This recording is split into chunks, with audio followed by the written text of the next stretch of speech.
How are you doing? Hello, hello.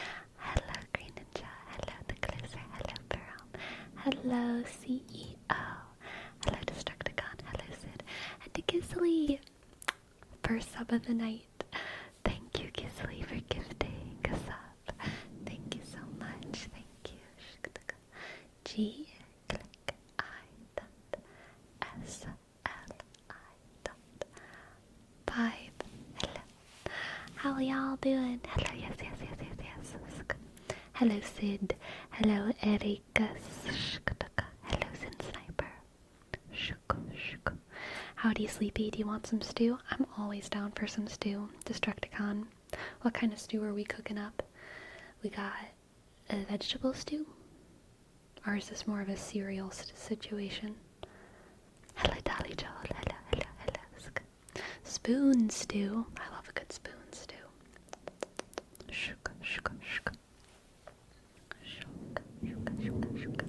Doing good. How about yourself? I am doing pretty well, I'd say. Pretty well. Pretty darn well. I went on a short walk today, and I read a little bit, and I did some errands this morning, and I'm feeling good. I'm feeling like I've fixed my sleep schedule a little bit, so I will be appropriately tired tonight when I go to bed, and I'm gonna get an early start tomorrow, and I'm excited about that.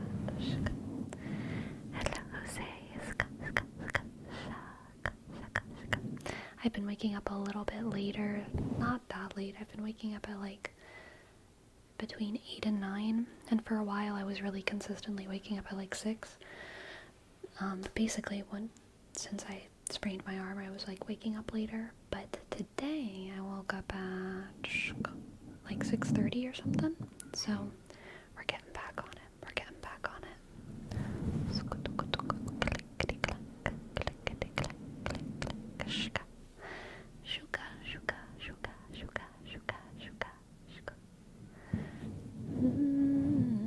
Hello, moons. And my logic says that you sleep longer to heal faster.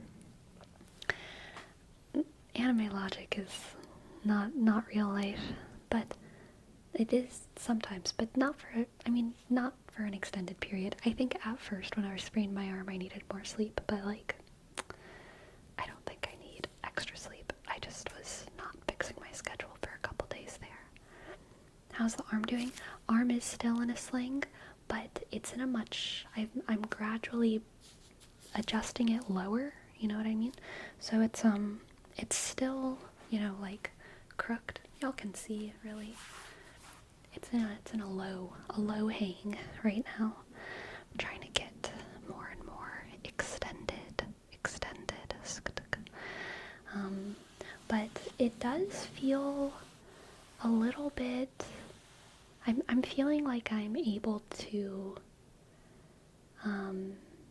try a couple more things with it today, which was nice. I stretched it a little bit more than I usually would. So I feel happy with my arm, but also I hope that it continues to improve. I feel like I kind of had a realization today of like, you know what? Even once I'm not in the sling anymore, my arm is still gonna be shit for a while. I kind of had to come to terms with that today, because there was like 1 or 2 hours I wasn't using my sling today, because I wanted to see how it felt, and even though I wasn't in the sling, like my strength is so bad, and it still kind of hurts. Like I can't do a lot, even if I can take off the sling, and so I have a feeling like even after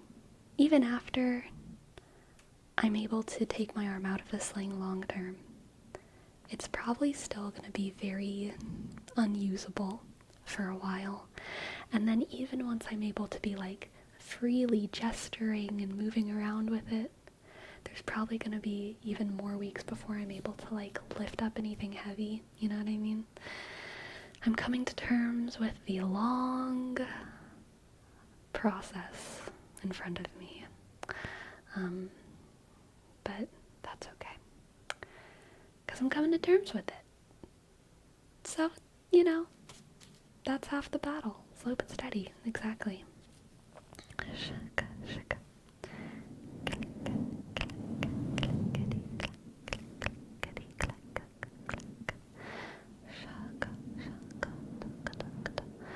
What stage of grief would you say you're on? Look, there's no need for me to mourn my arm yet, okay? It still exists. It's coming back. It's coming back, alright? It's just on its road. So either I'm correct right now or I'm in denial. I don't know. No need to mourn, alright? No need to mourn. Fancy garbage can. Thank you, thank you. Thank you for your 4 months. Thank you for your prime fancy garbage can. Thank you. Thank you, thank you, thank you. F, shk, shk, A, click, N, sk, C, Y, sk, G, click, A, shk, R, sk, B, sk, A, click, G, sk, E, sk, C, A, click, N, sk. Hello, fancy, fancy, fancy. The fanciest of all garbage cans.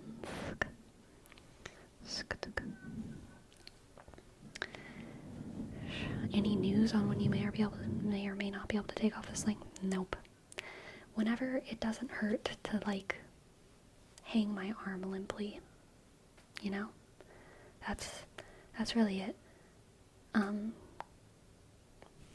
Which I don't know when that's gonna be.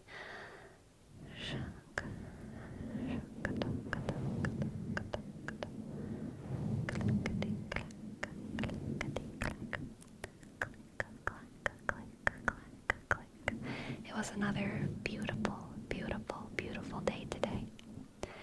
And I think today is the last pretty day before the cold and the rain come back.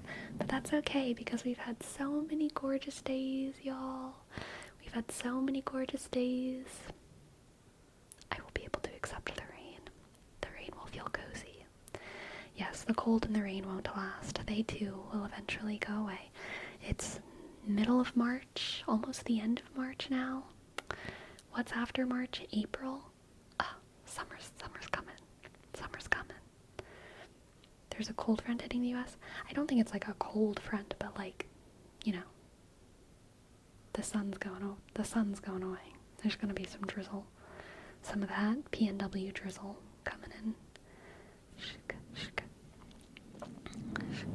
It does take a while. I had an accident before. It took around a month for it to heal. That felt like the longest month ever. Yeah, it's been a week and a half right now, and it's been the longest freaking week and a half. I feel like I've lost all of my gym progress. I feel like I haven't been doing any of my hobbies. I feel like I am I don't know. I'm innovating in a lot of ways. I'm trying to find new hobbies, and I'm doing them. Like I'm doing different things than I was a couple weeks ago, but it's like I'm having this whole evolution. I'm having this whole forced evolution of the things that I want to do and the things that I am doing. I wouldn't evolve if I didn't have to, And usually this kind of full life hobby evolution takes me like a year, and it's done willingly. But these past 2 weeks, probably the next 2 or 3 weeks, this rushed evolution. And then once I get into the swing of it, once I turn into like a proficient one-armed hobbyist, I'm gonna have my other arm again, and then I'm gonna have to figure out who I am all over again. Thank you, Destructicon. Thank you, Dolly Joel. Thank you. It is a good thing I'm a human. It's a good thing I'm a Virgo, honestly. It's a good thing I'm a Virgo.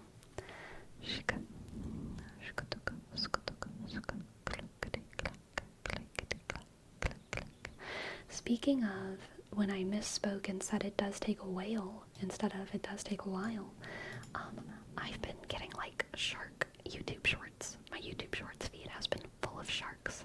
Is anyone on shark YouTube shorts? I'm getting all these videos about like how to redirect sharks when they're after you.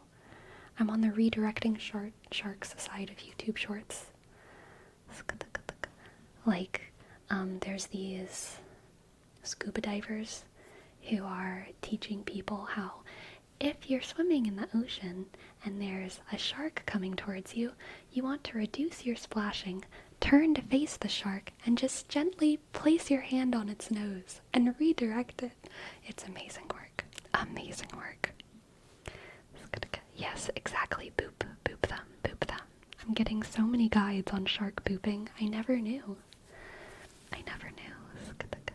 You don't punch it? No, you don't.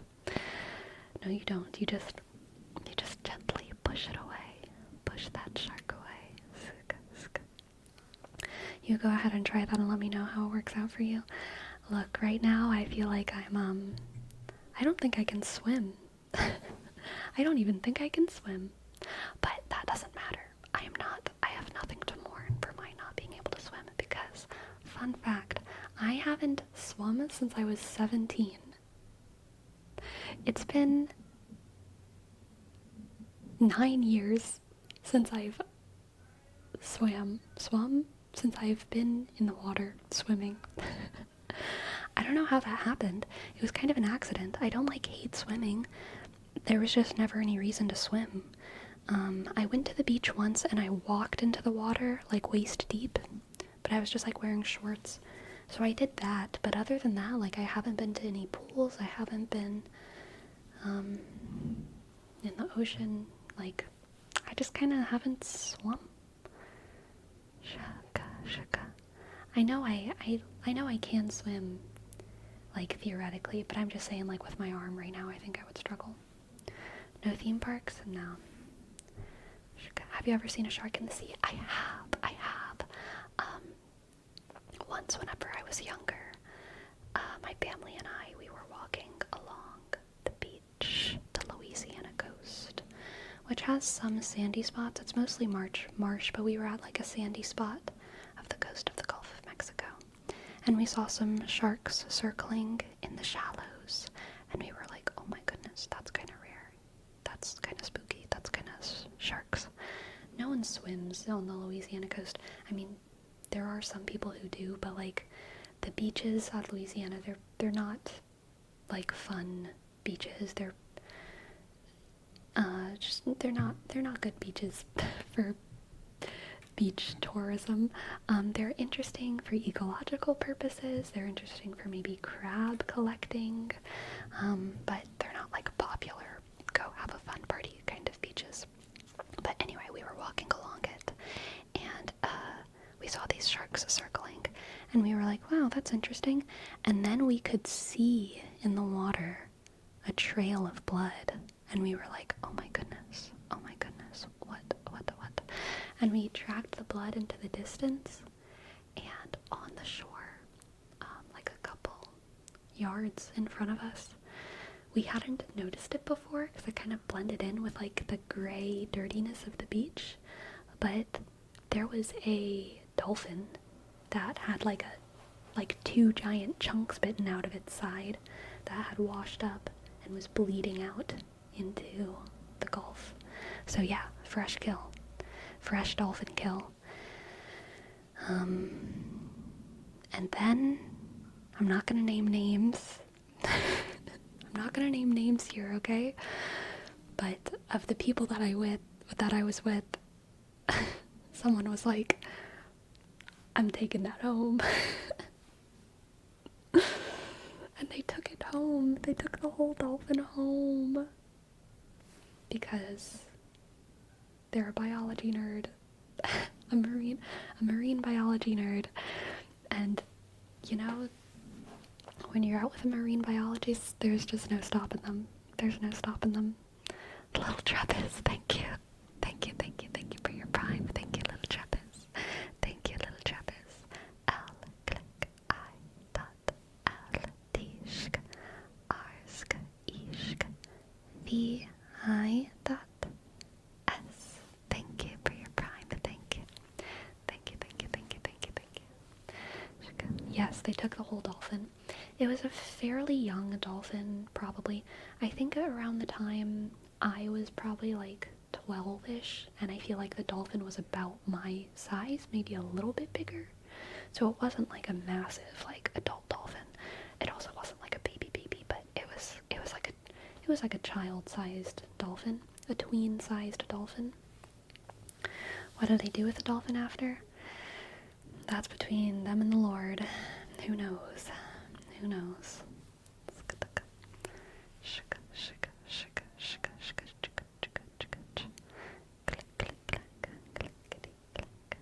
I'm from Louisiana. A very sus way to say I don't know. No, it's the least suspicious way. It's the least suspicious way. That's between them and the Lord. Once I had, I used to have this boss who, like, knew that I was Catholic, and she was Catholic, but she was more like, she was kind of new agey as well. She, in some ways, was like I was a little bit more, like, maybe socially progressive than her.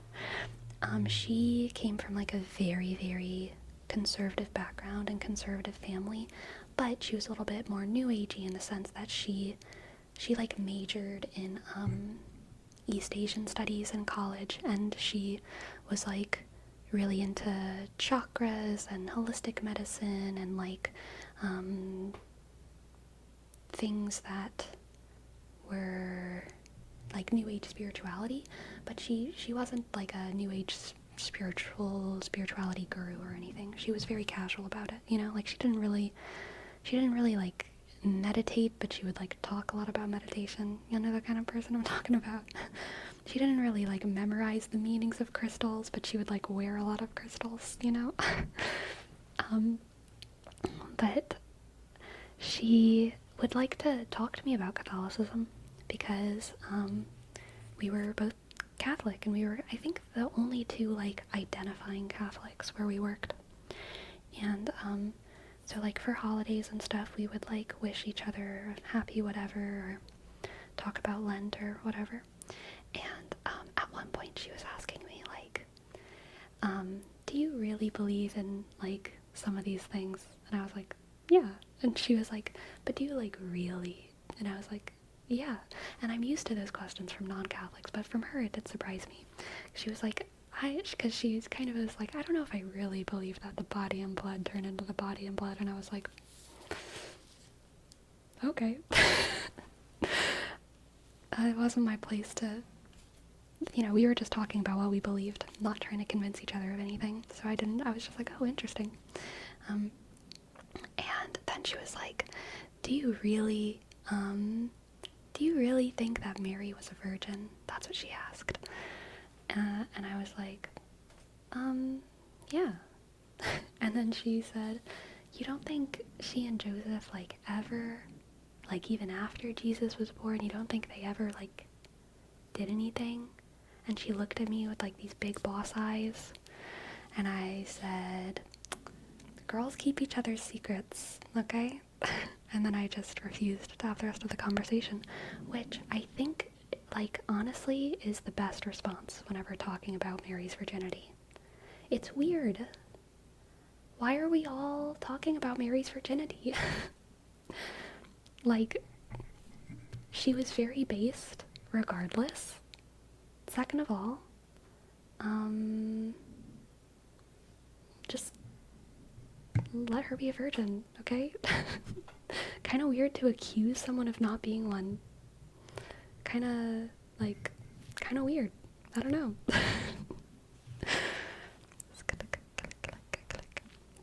Exactly. Everyone wants to be a Mary's business. It's true. It's true. Hello, Capricito. Hello.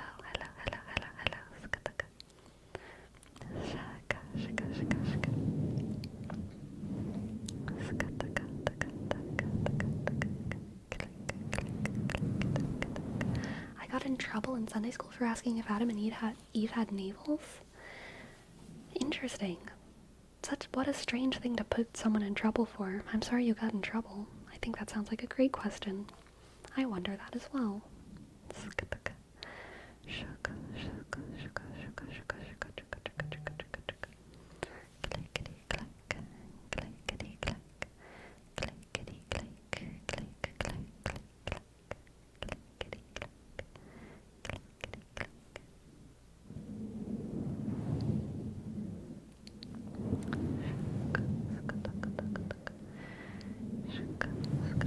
Thoughts on the April eclipse? I would love to go see it, y'all. It's probably not gonna happen though, but like, I would love to. It's so far away from me. I think, for me, the closest place for me to see it would be like in the Midwest, like in Kansas City or something. I can't remember exactly what the map of the eclipse is, but I think it's somewhere in like Missouri or Kansas. That would be the closest path for me to drive to. But I don't know if it's gonna happen. Probably not. That's a lot of driving. April 8th is the date. Yeah.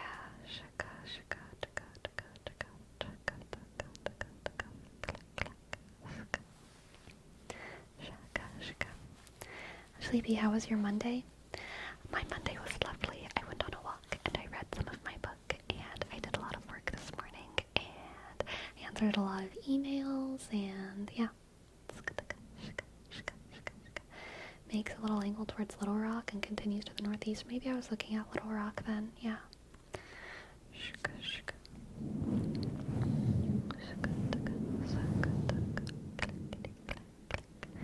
Can happen if you want a 26-hour road trip.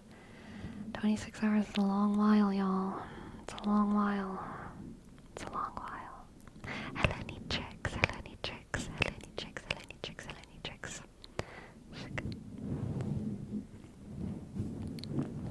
I wish to be able to see an eclipse in my lifetime.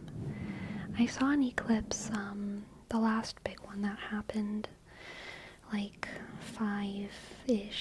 6, what would it have been, like 6 years ago? Something like that. 2017, yeah. Yeah, I saw that one. I didn't have the fancy glasses though, so I kind of like saw it out of my peripheral vision, and I saw everyone around me saw it, and I was like outside while it happened. You know what I mean?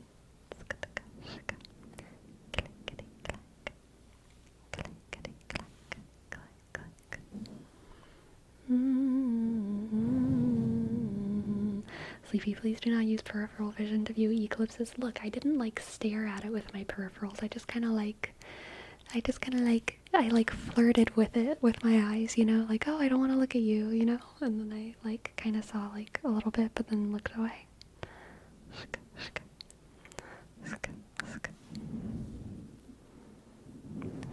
Yes, exactly. Playing hard to get with the eclipse. Y'all understand? Digital sunset. Hello, thank you for your prime. Thank you. Hello, hello, hello. You're right on the edge of the total eclipse zone. You gotta go past it. You gotta go into the total eclipse zone, digital, okay? You gotta. Thank you for your prime. D-sk. I click G-sk. I click D. Click L. S-U-sk. N-sk. S-E-sk. Click T. Sh-sh.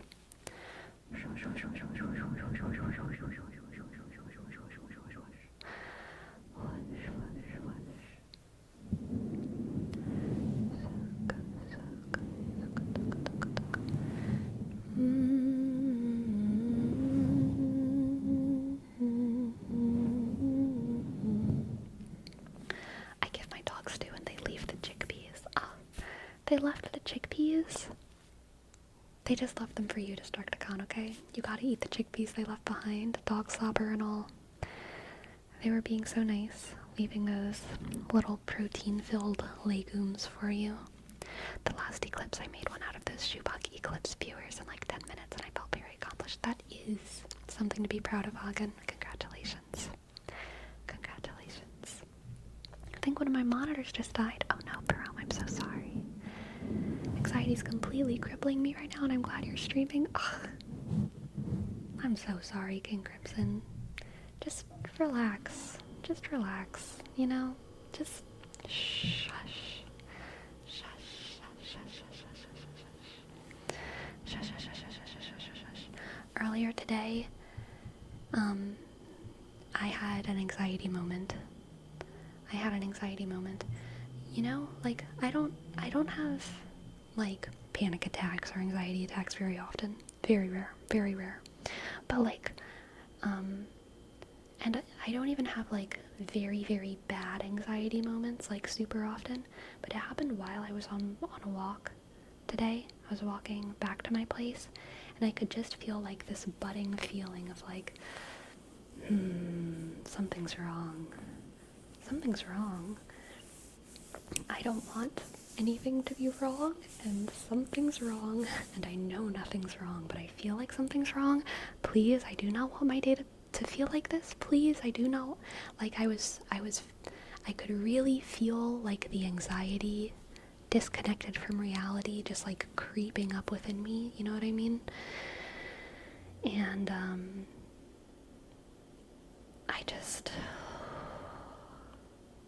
I'm glad I was on a walk. Going on a walk is so good for the brain. You know, I can't, I did nothing congratulatory in those moments. I'm just glad that I was on a walk and that I could, like, keep walking, tire myself out until it went away. Do you know if you have social anxiety? I don't think I have social anxiety.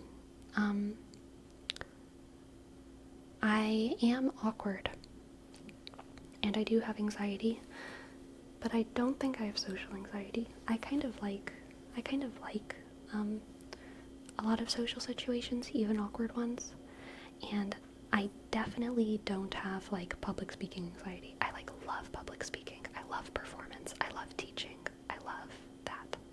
So because I love that, I'm pretty sure I don't have that kind of anxiety. My anxiety is even more delusional. It's just whatever. It's just whatever, whenever. Usually being with people helps my anxiety, which is kind of frustrating because I am an introvert as well. So I have been in situations before where, like, my anxiety's been, like, exacerbated by life events, and I've been, like, I want to be by myself because I'm tired, but in order to not be having, like, a crazy, like, anxiety attack, I have to, like, be with other people because they can distract me, but I, like, don't actually want to be with other people because I'm an introvert, and so I just end up, like, kind of having a bad time with people. Not having, like, a mean time, but, like, hanging out with them and, like, just depending on them to carry the day. You know what I mean? That hasn't happened super often, but yeah, like, if I'm going through, like, an anxiety era because of stressful life events, then I usually kind of need to,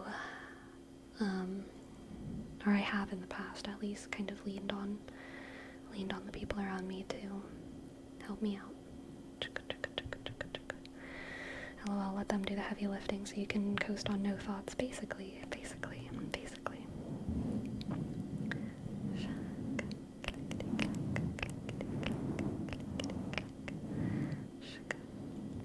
I get anxiety when I start overthinking stuff. Feels like my brain goes 100 miles per hour. Yes, heart starts beating like crazy and I just want to make the world pause for a minute.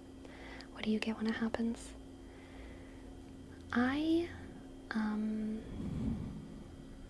So I feel anxiety, like, in my brain. I, like, feel a pressure in my brain, and I start feeling like there's white noise in the back of everything, and it's a feeling. It's not an actual sound, but it's kind of like how whenever you're watching something in low quality or watching something and there's a lot of white noise, it's just like a little bit annoying because it's like, why isn't this easier for me to see? Why isn't this easier for me to think through, hear clearly? Why is that? I wish I could just make this full screen. I wish I could just see this more clearly. I wish I could just hear this more clearly. There's like a feeling that goes along with that, and that's kind of like the feeling of my anxiety in my head. It feels annoying. Everything is a little bit more annoying, and my brain is racing, and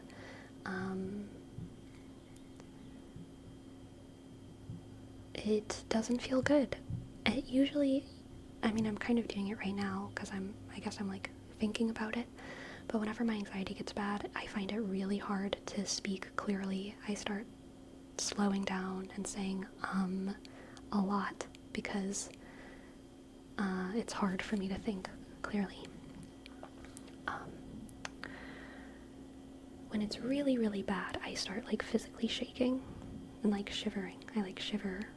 I don't really feel cold, but I'll like shake and like cry. But that's like another level. The most normal level, like my kind of everyday anxiety, as it ebbs and flows, is like sometimes I feel like there's a lot of white noise, and then sometimes it goes away, and I'm like, okay, I'm chill. I can see the world clearly. I can hear my own thoughts. Everything is fine. But something that I kind of use to like self-regulate is I try to like see myself from the third person, and I just try to like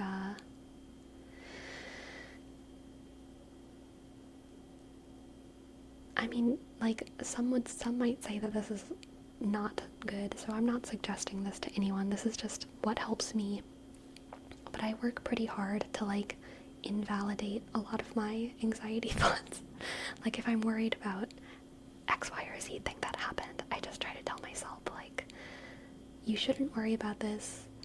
There's nothing to worry about. This happens all the time. If someone else was worrying about this, you would judge them for it because it's dumb. So don't be dumb. Just be chill. Just be chill, you know?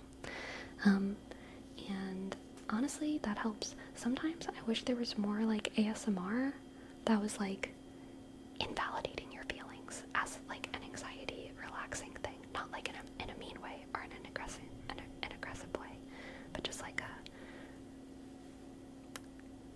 your thoughts are invalid. You're being an idiot right now. Focus on reality. Focus on what you know. Don't focus on what you don't know. And relax.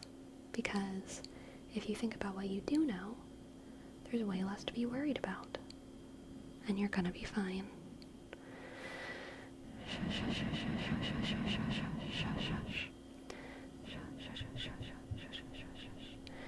If I cry, that means my anxiety is actually doing really well, because when my anxiety is at its worst, I'm paralyzed by the pain. Oh, King Crimson. I feel that. So, I have something to run by you guys. Whenever you cry, does it physically hurt when you cry? Does it physically hurt when you cry? Because I was trying to talk to someone about this months ago, and I was trying to explain to them that I didn't want to cry because it hurt. And they were like, you can cry, like relax, you can cry with me. It's fine if you want to cry. And I was like, I don't want to cry because it's gonna hurt worse if I cry. Because like I'm already in emotional pain. The emotional pain is there if I cry or if I don't. But if I let myself cry, then like I feel this like full body like muscle, these like muscle contractions, and yeah, a headache, and like my throat feels tight, all of those like anxiety things, you know. But sometimes people misunderstand my not crying because they're like, oh, I wish she felt comfortable enough to cry with me. But it's like, it's not that I feel uncomfortable about crying with you. It's not about you. It's not nothing to do with you. I just don't want to be in pain right now, so I'm holding it in. Not because I'm trying to emotionally guard myself. Trust me, I'm not emotionally guarded right now. I'm just not crying because it would hurt if I did. But that's very hard to explain to people, especially when I'm like in the moment. It gives me a headache maybe. Yeah, Bran. Like a physical pain or a stronger emotional pain.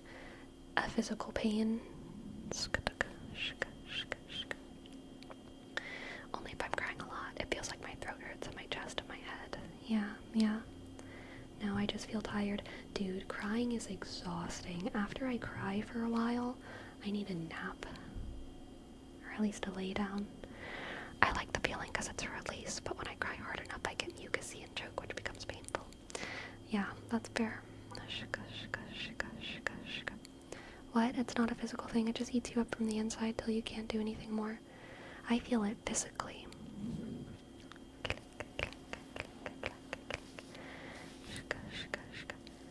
Does that happen every time you cry? Like if a movie made you cry, would it hurt the same? Good point, Doggin. Yeah, if a movie makes me cry, if a book makes me cry, it doesn't usually hurt like that. It usually just happens if it's like real life emotional crying. There have been some books that have made me ugly cry, and I feel a little bit of that, but never to the extent of like, you know, real life stuff. I hear you on the muscle pain with the crying. Nice, Green Ninja. Glad that someone else kind of feels that. Some of the crying breaths definitely feel like my chest is closing in. Yeah. But yeah, the headaches too. It drains. Yeah. I probably haven't cried in 7 years. I would just push it down and that hurts. Yeah, pushing it down hurts too.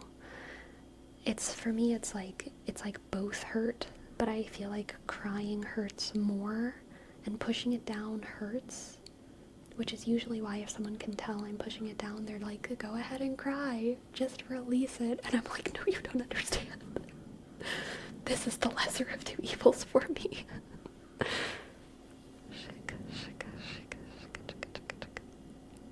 What about when you cry while laughing? That does hurt. Crying while laughing can definitely hurt me, for sure. But that's because a lot of times when I cry laughing, I feel like my body, I feel like my body reactions if I'm like cracking up laughing are pretty similar, like kind of convulsing and stuff. True, Dolly Joel. Mental health? No joke. We've all got different brains. I once cried from a book so hard I threw up, and it increased my impression of the book because of how strongly it made me feel. Dang. I don't think I've ever thrown up from crying. Nope. Which I'm glad about. Crying from laughing tends to hurt, but that's because laughing that hard can hurt a bit. Exactly.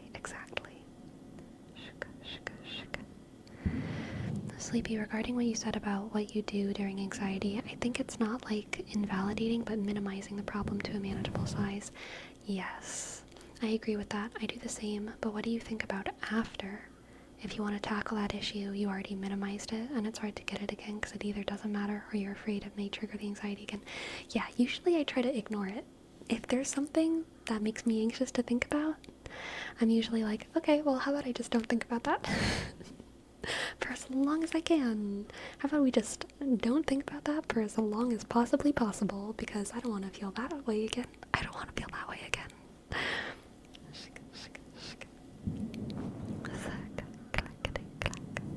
Oh, I'm so sorry, Digital Sunset. That is so rough. The loss of a pet, or two pets, is super tragic. I'm sorry you went through that.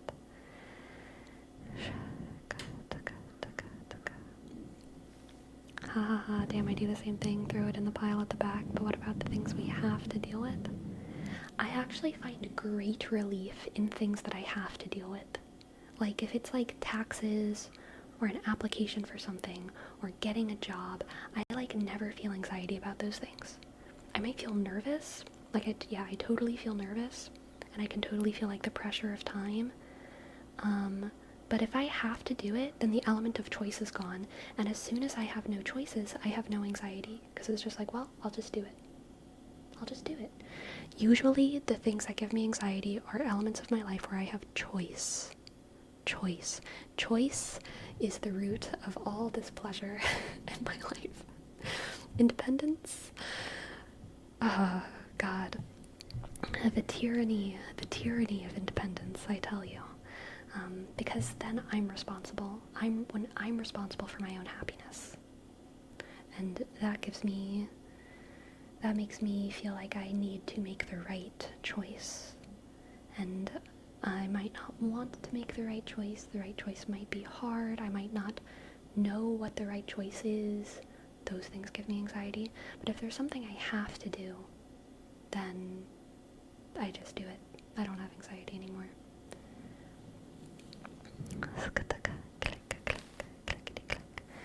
For me, it's 50-50. If there's something I can do about the anxiety, then I'll go do it, and it always helps. But if there's nothing I can do, then that gets ignored big time. Yeah. This is unrelated, but y'all ever momentarily dissociate long enough that you need to remind yourself what you're experiencing is real? Yes. Definitely.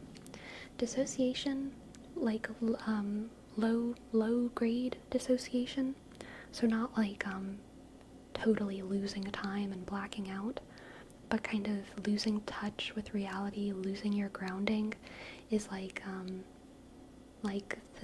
extremely common, and a lot of people don't realize that they deal with it. But like kind of the three main mental health like reactions to things. I'm not talking about illnesses here.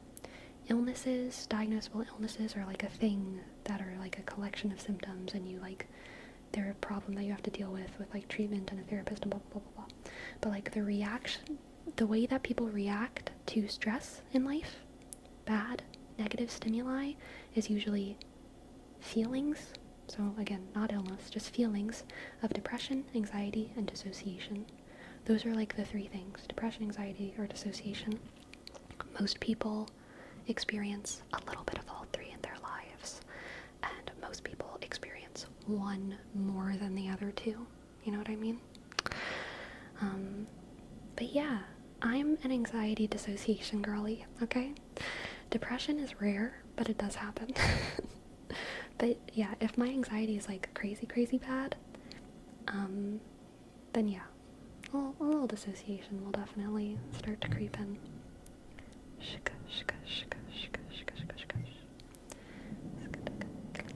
Don't tell me your zodiac sign, tell me your stress response. For real. Hello, Loser Mars. Welcome in.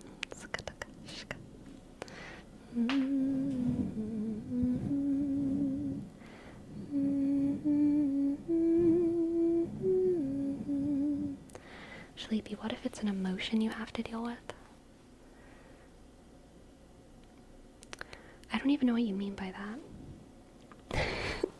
What do you mean? What is an emotion I have to deal with?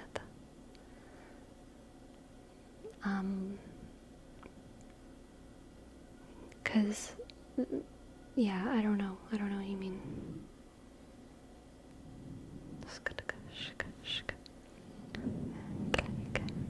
Something you're feeling, not something you have to do with a chore. I don't think you have to do anything with emotions. I think you should do things with emotions, but like what? Are the emotion police gonna come get you? Like, I don't know. You can let emotions completely destroy you and never do anything about it. Now, I'm not saying that I would let that happen or that I am promoting that, but like, when you say have to deal with an emotion, like I don't totally know what you mean.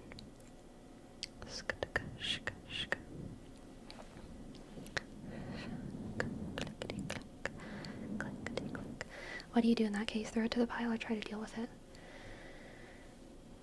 Well, I mean, it depends on whether or not the emotion's rooted in reality. I guess that's my answer.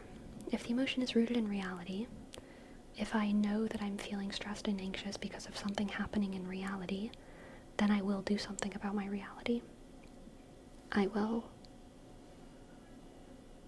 cut someone out of my life if they need to be cut out, or I will reach out to someone if I need to reach out to someone, or I will quit my job, or I will get a new job, or I will apply to graduate school.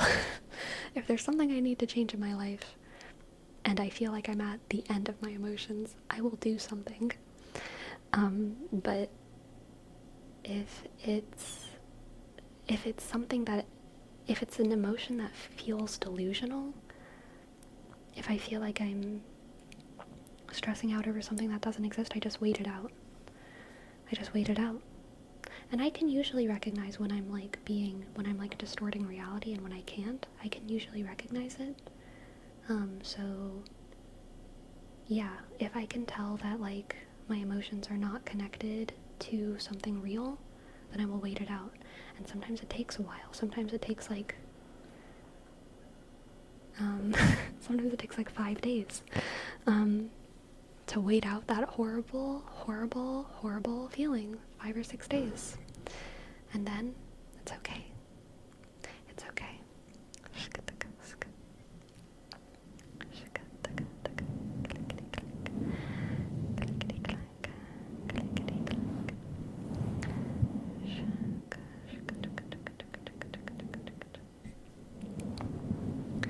Talking about anxiety is giving me anxiety. I don't know why this happens to me. I feel a little bit of that too, Delta. I feel a little bit of that too. Talking about it brings up memories of it. It's an empathy thing. You're like empathizing with yourself and everyone else. I'm with you, Delta. I'm with you, Delta. Or just go on vacation. Walking does help. That's true. Depending on how bad the anxiety is, sometimes like physically exerting myself is like my only option. Like, go ride my bike. I'm not a runner. I am not a runner. But if it's real bad, y'all, I will just like go run. And then not because I'm not a runner, I will have to stop many times. Like, I'll run for like 30 seconds and then be like, okay, done. Walk for like 10 seconds and then I'll run until I just feel freaking tired, you know? Like, let's put a random example. You find out something about a family member, close friend, that they have done something bad, and you feel conflicted about it. You let it just be, or try talking to that person? Okay.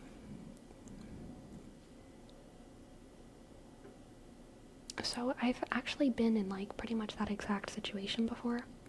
And obviously we have different relationships, so like this would probably change if it were a different person in my family. Like, I have a very different relationship with my siblings than I do like with my aunts and uncles than I do with like my distant cousins. Like, so all of these things would probably be treated different. But there was a family member once that I was like moderately close to, I would say. And then eventually at one point everyone in my family told me that they were like not being cool, and that they like, I don't want to go into the details about it, but basically that person was, even though they were still beloved by everyone in my family, they were considered like very uncool right now. Okay. And so in that situation, I didn't touch it. I let it sit, because I didn't really feel like it was my place to reach out to that person. It did make me sad. It did make me anxious. But that wasn't like an anxiety thing. Like, it made me feel anxious, but that wasn't delusional. That was like, a bad thing is happening. A bad thing is happening. And eventually, after some time, I did reach out to them, because it had been too long. It had been too long, and I like loved them and missed them.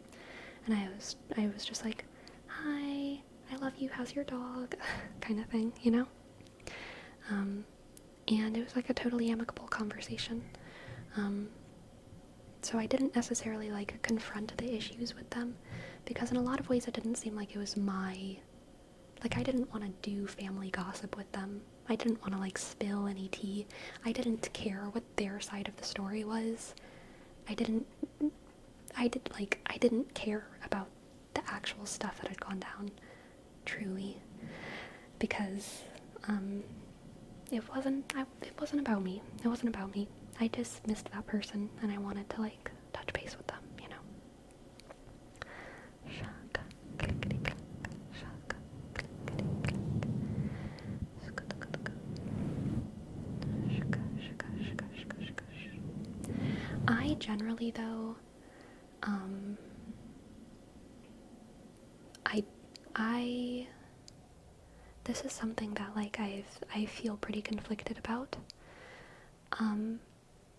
I've been in a lot of spaces where this has happened like a couple times in my life where information has come out about a person that I'm close to where they are deemed someone who shouldn't be socialized with. And like kind of in a small social circle, like canceled, right? So I'm not talking about social media, not talking about world, not talking about people who have any names for themselves, but just kind of like a social circle removal of that person, a deliberate removal where it's like, you know, don't talk to that person anymore. And I'm very bad at that. I'm very bad at following those rules.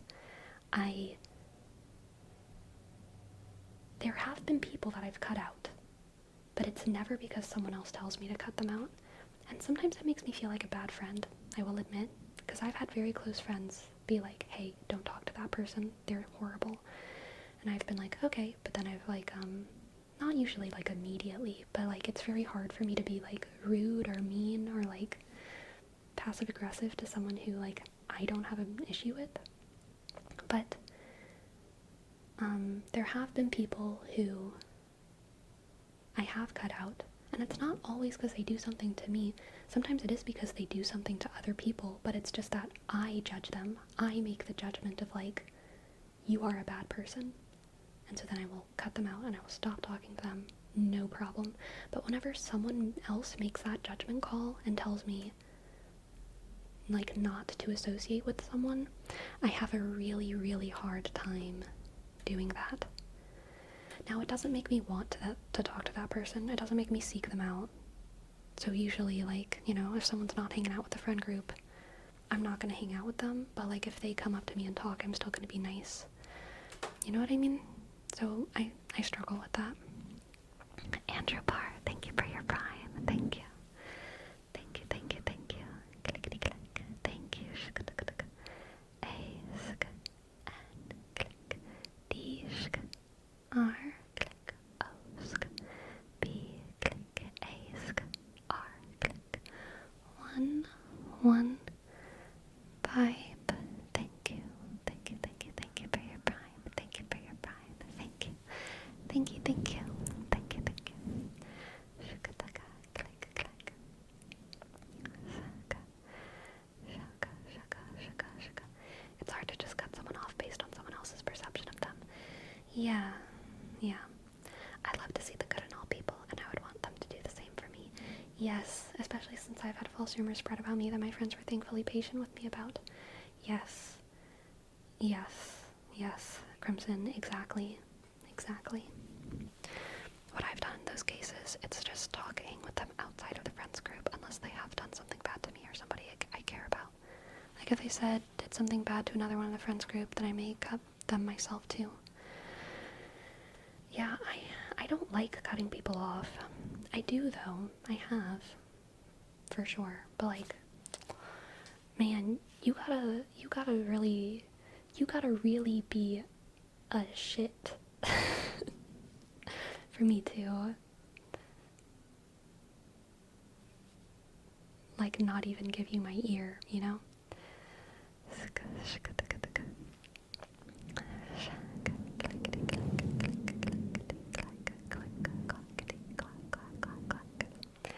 Yeah, I would have it be confirmed. There's been times when I've cut people off even though nothing was confirmed, and it was just because I knew people would never lie. There's been other times when I was like, I don't know, maybe not. But there has been at least once whenever I just believed someone with no proof, because they would never lie.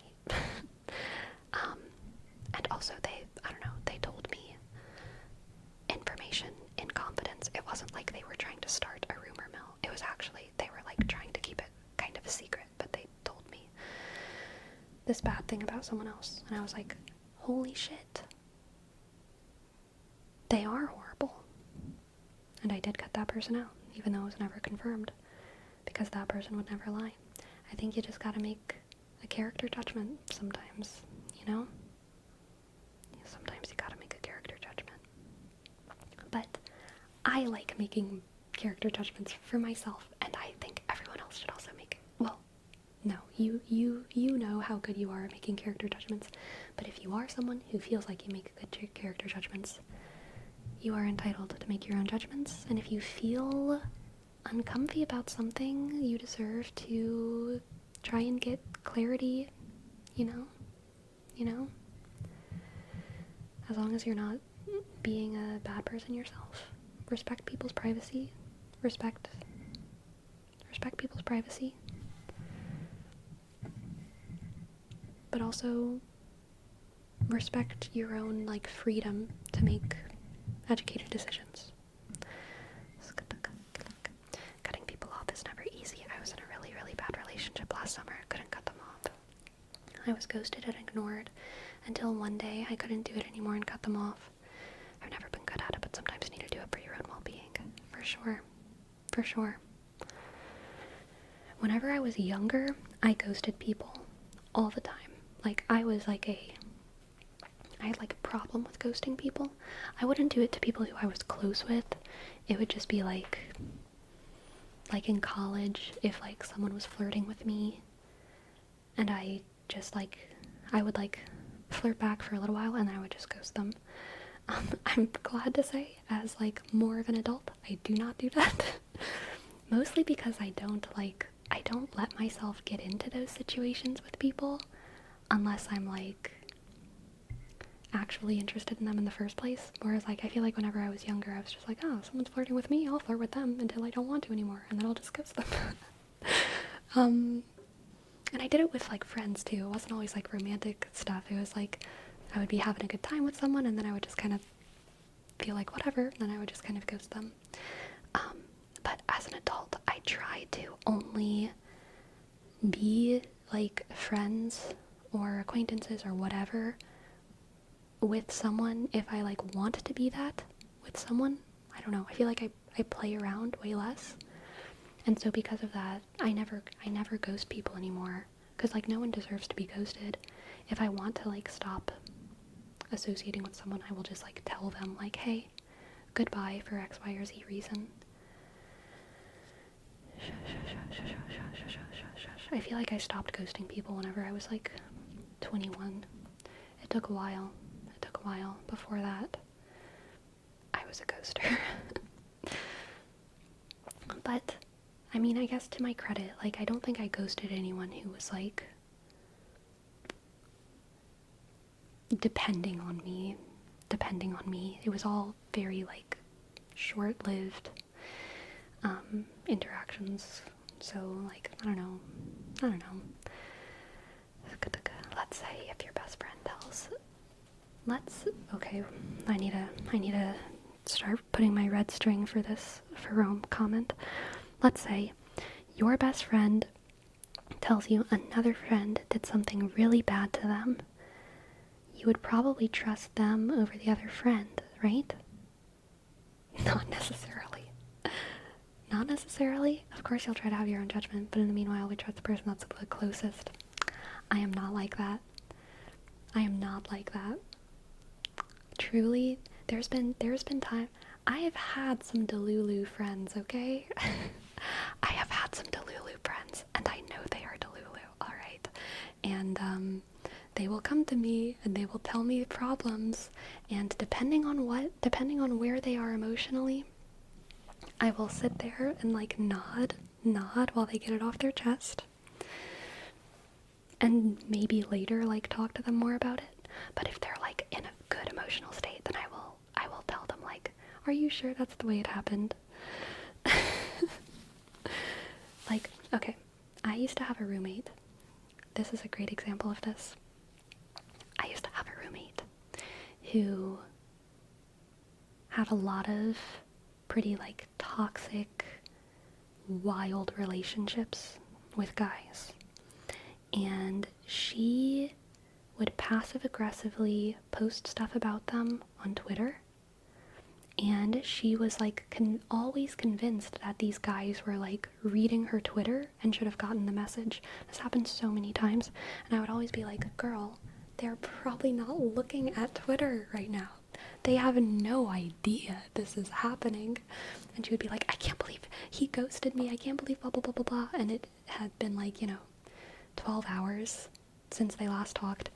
He had sent the last text and she had just been posting stuff on Twitter. And she considered him not responding to her passive-aggressive tweets as him ghosting. So, like, I love her, but she is a little delulu. She is a little delulu, okay? Why directly communicate to them when I can just throw a letter out the window and expect them to read it? Exactly. Yes, we do have some word reps. Let's do some word reps. For Mudemu, we have Ionic.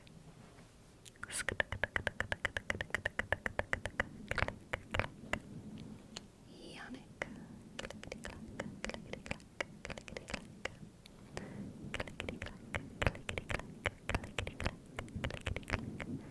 Ionic.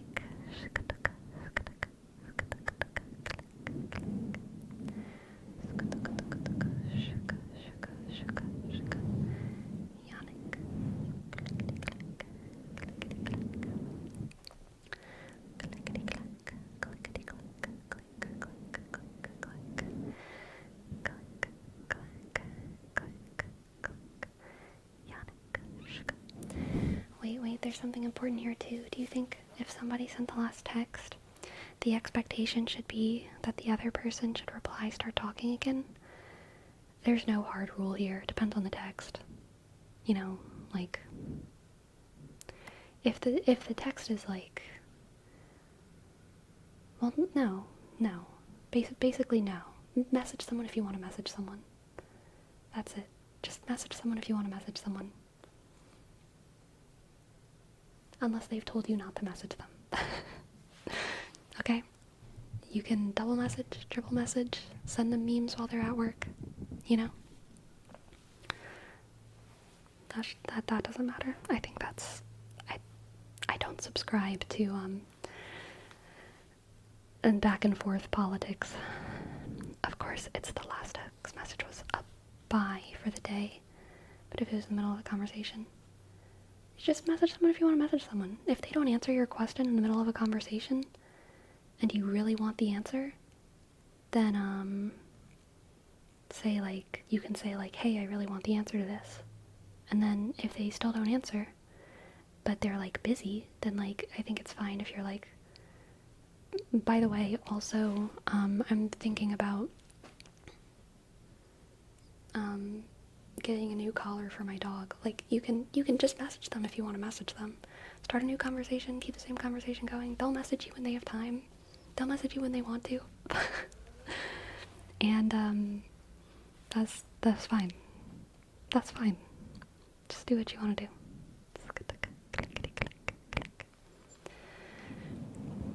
Yes, exactly. Okay, let's see if we have... I didn't see a Kofi Tarot redeem, but I could have missed it. Oh yes, KFC. Thank you, KFC. I didn't see a redeem before that Destructicon for a tarot. So, I don't know. Unless it wasn't on Ko-fi. Was it Streamlabs or something? But, KFC, what did you say? Let's see. Hey, Sleepy, it's my birthday on Thursday. Happy birthday. Since I won't be able to make tomorrow's stream, I was hoping to get a reading to see what my next journey around the sun might have for me. Yes. Yes, absolutely.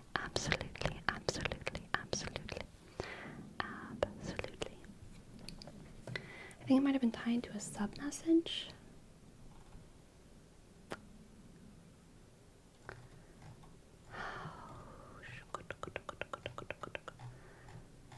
I don't think I saw it. I'll scroll. My chat doesn't scroll that far.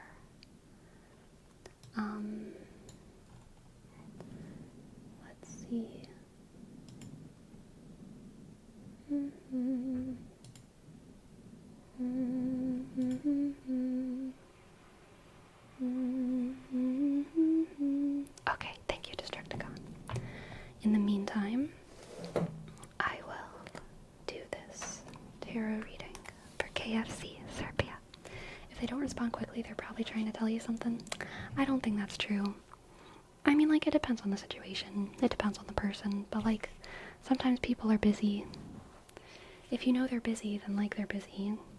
If you don't know whether or not they're busy, they might be too busy to tell you they're busy. If you know for sure they're not busy, and you know for sure they've read your messages and are ignoring you, then they might be trying to tell you something, or they might just be, like, a little, text inept, and they don't realize how inconsiderate they're being. Some people are just inconsiderate without realizing the implications of their inconsiderations. And then some people are trying to tell you something, but yeah, it depends on the person. Totally depends on the person. Loser Mars. I may or may not turn on the tarot readings. The tarot redeems basically always depend, for me at least, on how flowing the conversation is and how many other redeems we have to get through. So I never have in my head oh, I'm gonna do tarot readings tonight, or oh, I won't do them tonight. It's always just in the moment. If I feel like things are slow, and calm, then I will turn on the tarot readings, because they do take a little bit more time, especially now that I can't shuffle like a normal person. Exactly, Agen. If I'm doing tarot readings when I actually want to be talking about my thoughts on Love is Blind, they're not gonna be good, okay? They're not gonna be good.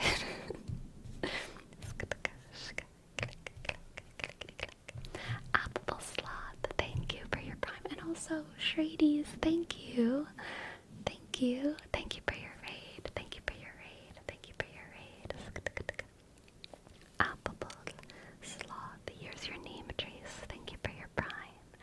A-shk, ep-sk, ep-sk, A-click, B-click, L-E-sk, underscore, S-L-O-shk, D-sk, H-shk.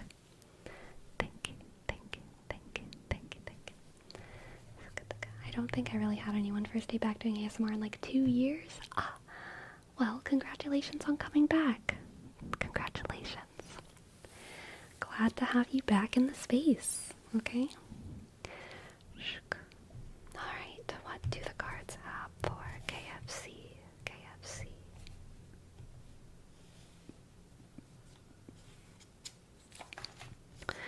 Okay, we have the Ace of Cups, the Ace of Cups, the Ace of Cups, the Ace of Cups. The Seven of Pentacles, the Seven of Pentacles, the Seven of Pentacles, the Seven of Pentacles. And the Nine of Cups. Ooh, okay, this is good. This is a beautiful start to a birthday reading, KFC. This is it's the beginning of a new cycle. It's the beginning of a new cycle based on the success of another cycle. So I don't feel like this is a story where oh, bad things have happened and hopefully things turn around. No. This is a story where finally in this coming year, you're going to start reaping the benefits of the seeds that you've been planting. You've been patiently tending away at this garden for the past however long you've been tending at this garden. Might be years, might be months, whatever stage of life you're in. You've been planting these seeds and working hard, tending to it every day. And you're about to finally harvest those seeds and begin to reap the rewards. You're going to begin to fall in love with your life in the present, not in the future. You're going to feel a lot of self-love in this coming year. A lot of self-love in this coming year. Seeing yourself like a new person. Seeing yourself through someone else's eyes. Seeing yourself through someone else's eyes and loving this version of you. but also knowing that you're just at the beginning of this journey and you have a lot of work to do. There's a lot of things to keep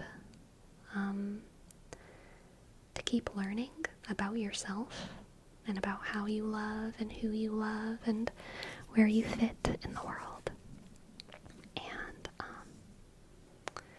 ooh, you know what this is giving? This is giving like you're starting to really love yourself, and because you're starting to really love yourself, you're starting to understand kind of in a practical, tangible way how and why other people love you and who you can be loved by. There's no one who can be loved by everyone. There's no one who can be liked by everyone.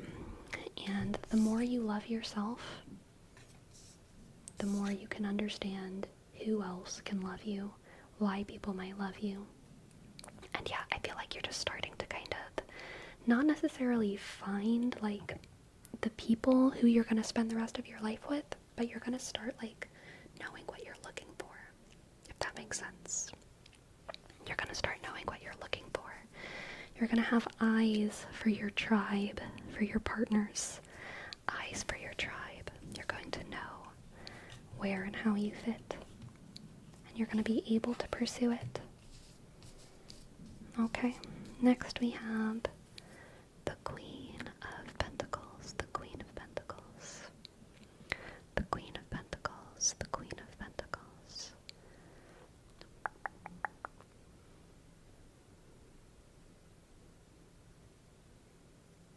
There we go.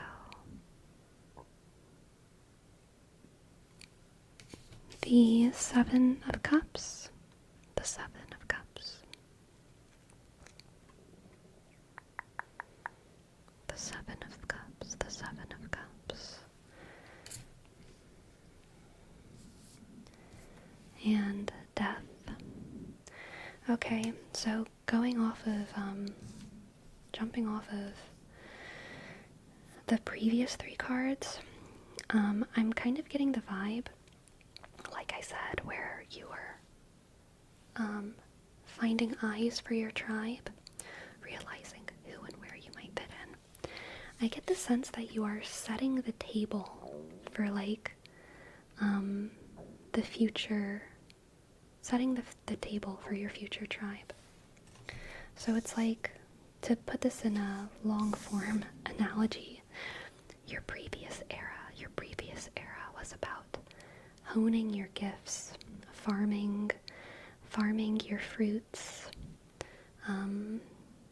evolving as a person, growing into someone who you can love. And now that you've reaped this harvest, now that you've picked these fruits, and now that you know what you're cooking for Thanksgiving dinner, you can start cooking and setting the table and waiting for the right guests. Cooking, setting the table, and waiting for the right guests. And I don't think in the next year all of these guests will arrive necessarily.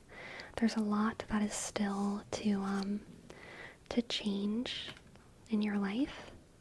There's a lot left to change, but you are setting the table for them. You're setting the table for them, and those other people, KFC Serbia, they are out there in the world, and they are sniffing what you're cooking, and they are being magnetically attracted to the right Thanksgiving feast, okay? Just as you are setting the table for them, they are searching for you out in the world. They are searching for you out in the world. And they know you're cooking up something good. They know you're cooking up something good. Let's get maybe one more card and an oracle card. Ace of Pentacles. Ah, what a good last card. What a good last card.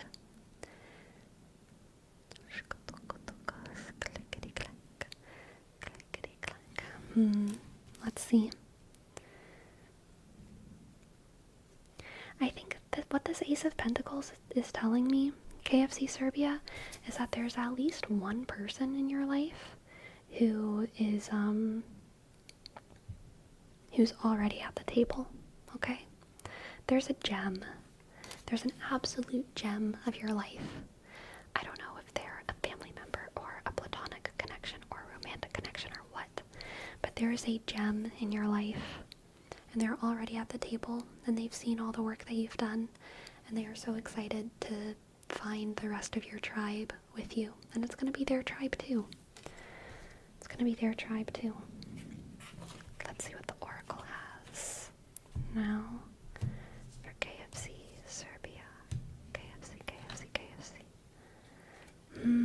Ebullient. The journey goes on, KFC Serbia. The journey goes on like a leaf in the wind. You are being guided by the forces of the world towards a beautiful end, okay? A beautiful end. A beautiful end. And you might not know where you end up. The wind might not know exactly where you end up. But it is a beautiful, beautiful journey, alright? Overall, I see themes of self-love in this reading, finding where you fit into the world, and preparation, self-love, finding where you fit into the world, and preparation for that fitting in to the world, okay? For that fitting in with precious, beautiful, wonderful people. That's such a happy reading, KFC Serbia, and happy birthday. Happy birthday. Thank you so much for your tip, and thank you so much for letting me read for you. Thank you very, very, very much for letting me read for you. Thank you. It's been about a year since I started therapy, so I definitely like to think I've been cooking in the personal growth department. And yeah, I know exactly which person you're talking about, so that's very apt. Good. This feels very hopeful. Thank you very much. Yes, you're very welcome. You're very welcome.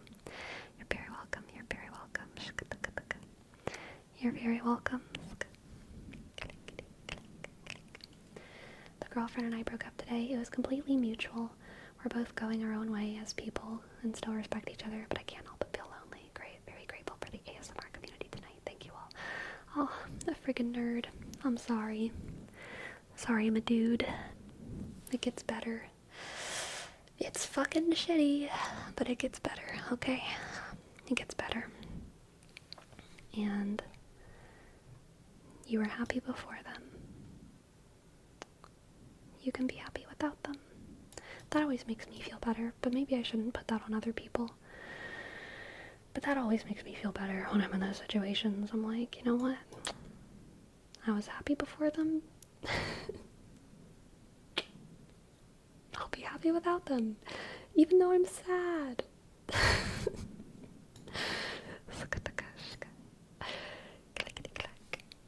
Yes, Vandyck, Pennsylvania.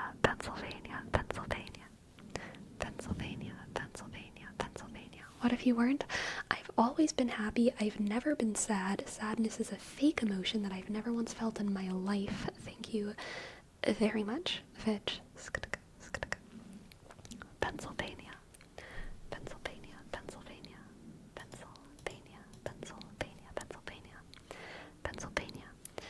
I am so sorry to tell you, Fantic, I do not have plans to travel to Armenia, but it's not completely out of the cards. Who knows? Maybe I'll go to Armenia. But no plans. I don't even know what I'm doing for the eclipse. Pennsylvania.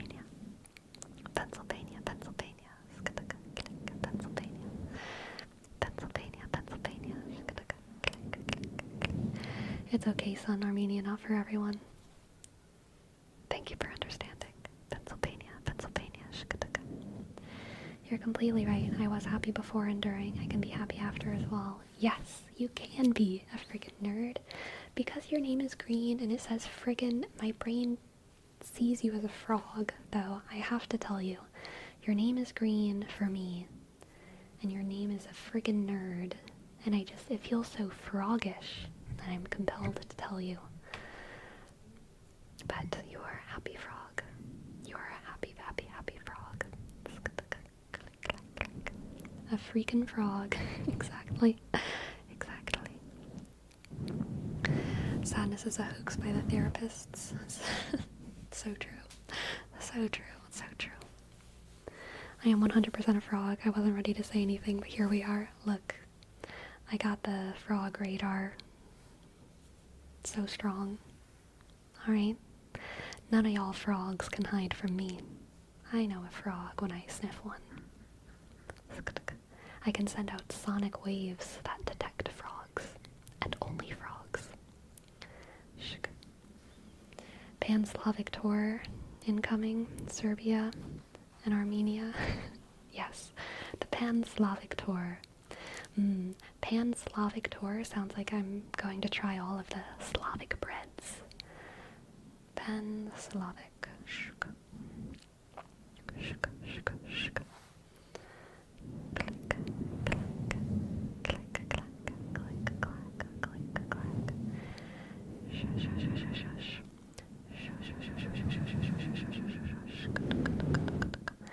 You have evolved echolocation, echofrogation. Exactly, exactly. Do you think ASMR is something that can be done live? No, I'm gonna be honest. No, I don't. I don't think ASMR. I mean, technically we're doing ASMR live right now, right? But like we're cozy. We're not on a stage. I think playing with sound, celebrating sound, can be done live.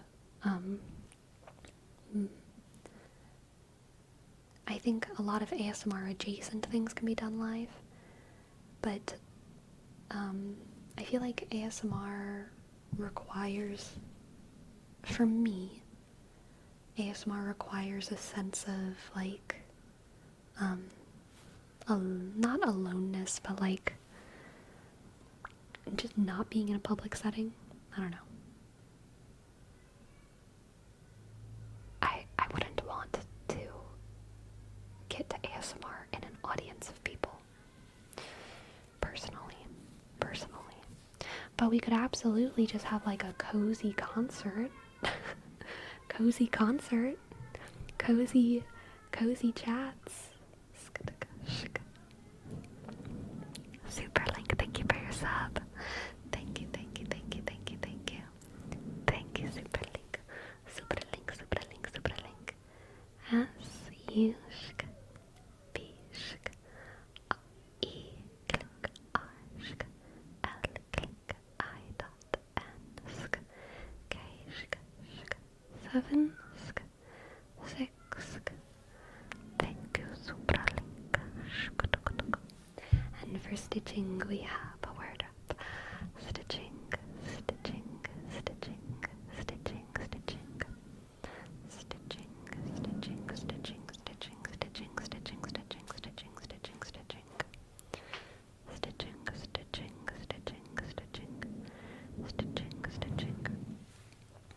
Sleepy, how would you feel if doing ASMR required you to maintain constant eye contact with an actual person in front of you?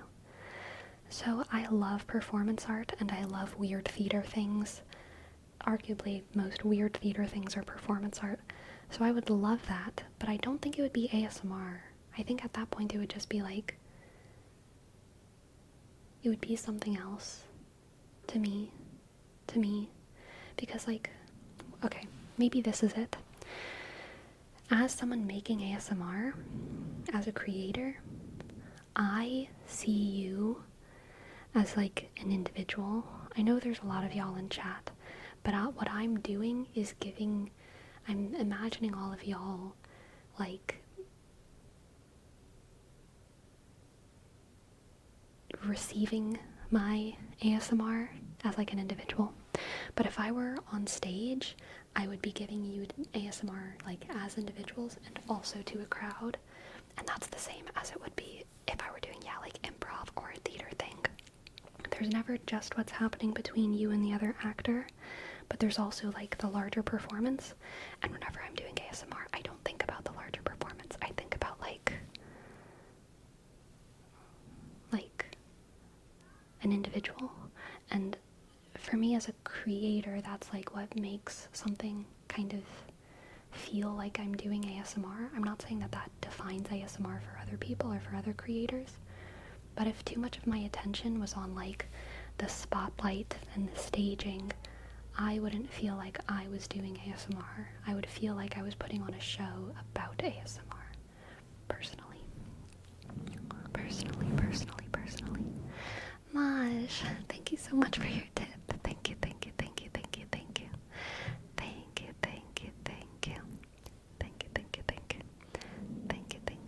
Half X from a single file line. So I mean that was kind of done. Like there was a performance artist woman. I can't think of her name. She's like one of the most famous performance artists in the world. If you look up like woman performance artist, you'll probably find her. But she did a exhibit where she just sat in a museum and made prolonged eye contact with people. And then they would like get up and leave. And then the next person would come in, and it was like a single file line. So like this has been done before, and it was very good and very effective and very interesting, and people would start crying. Some people would try to talk, but she would never talk back. It was interesting. Didn't her ex-husband show up at the end and they just sat for a while? Yes. So she and her partner were both two of the most prolific performance artists during like the kind of the heights of avant-garde theater. I want to say this was like the 70s, 80s. I wish I could remember their names, but I can't. And they were both very well-known performance artists. They did all kinds of wacky things, but then they had a pretty public. Yes, Marina Abramovich. Thank you, Lurpy. Thank you, Marina Abramovich. Yes. They had a pretty public breakup, and they hadn't seen each other for many, many years. When she did this exhibit, The Artist is Present, where she sat in a museum. She was the art piece, because everyone knew her as an artist, right? So, The Artist is Present. She was the art piece. She sat, and people came, and they would stare into each other's eyes.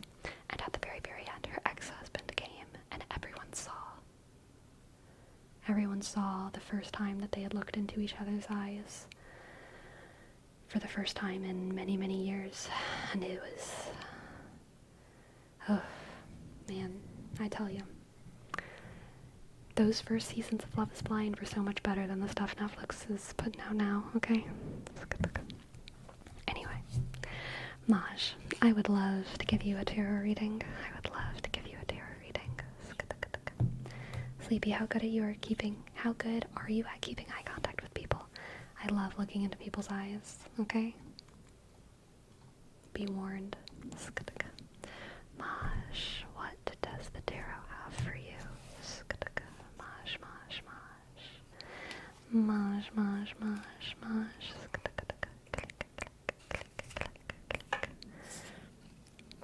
We have the 10 of Pentacles.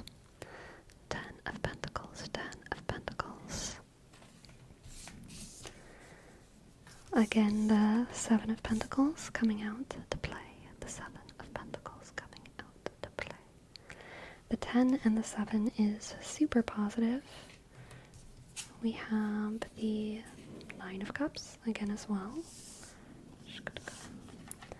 So the 7 of Pentacles, the 10 of Pentacles. Let's see if I can get all three of these. And the 9 of Cups. 7 of Pentacles. 9 of Pentacles. Sorry, 7 of Pentacles, 10 of Pentacles, and 9 of Cups. Maj.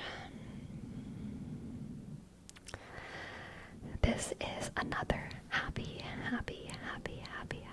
harvest. Another beautiful, happy harvest. 10 of Pentacles, 7 of Pentacles, 9 of Cups. Yes, exactly. Another happy harvest.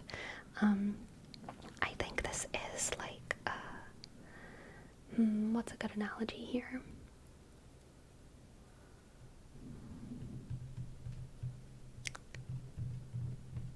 So this is the completion of a cycle with the 10 of Pentacles, but I kind of feel like this harvest is giving you like just enough to start the next cycle with new tools. That's the vibe. Maj, I don't know if you've ever watched Sailor Moon. I don't know if you've ever watched Sailor Moon. There's usually a moment in the middle of every series where Sailor Moon is like fighting stuff and it's like getting harder and harder and harder. And then sometime in the middle of the series, sometimes at the beginning, there's like some magical being, some like Rini comes or Pegasus comes or like someone comes and they're like, in order to fight these new enemies, you need a new weapon. And then she gets a new weapon. And sometimes even a new transformation sequence, which is very exciting. The vibe of this reading is kind of like you've just gotten your new weapon for the season, okay? So it's like you have these new resources and you have a lot of strength, new abilities, in order to tackle an oncoming issue, which would be scary. It would be scary, except now because you have the most magical scepter ever, you are less scared. You have the magic weapon. You have the magic weapon, and you're thriving, you're slaying, you know you are so much stronger than you were before. You know that when you were younger, there was no way that you could have tackled these demons, these problems, these issues, but now you have the tools. You have the tools. Okay, you have the tools, you have the tools, you have the tools.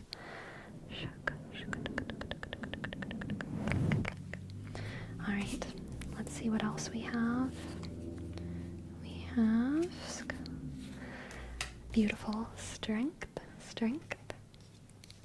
and the 8 of Pentacles. Strength and the 8 of Pentacles. Strength and the 8 of Pentacles. Yep. I mean, this is just an affirmation of all of that before. You're going to, I think, celebrate your newfound strength by working really hard. Like, it's like getting a new thing and getting the new thing making you want to work harder. You know how people say, like, oh, if you want to start running, get new running shoes and you'll want to run all the time. That's what this is. The 8 of Pentacles is always work. Like, it's a hard-working card. They're grinding away. They're doing something every day, and they're excited to do it because they know that they're improving and excelling and getting better and better and better and better and better. Strength is into themselves and into their own abilities, into the sort of dance that one dances when in the Colosseum with everyone cheering them on. They are the performer. So yeah, I feel like you have new resources, and those new resources are making you excited to forge ahead with just a little bit more spice than you used to have, you know? You've got a little bit more spice than you used to have. Let's get an oracle card for you as well, Maj. Rebirth. Oh my goodness, exactly. New transformation sequence for Sailor Moon, okay? New transformation sequence for Sailor Moon.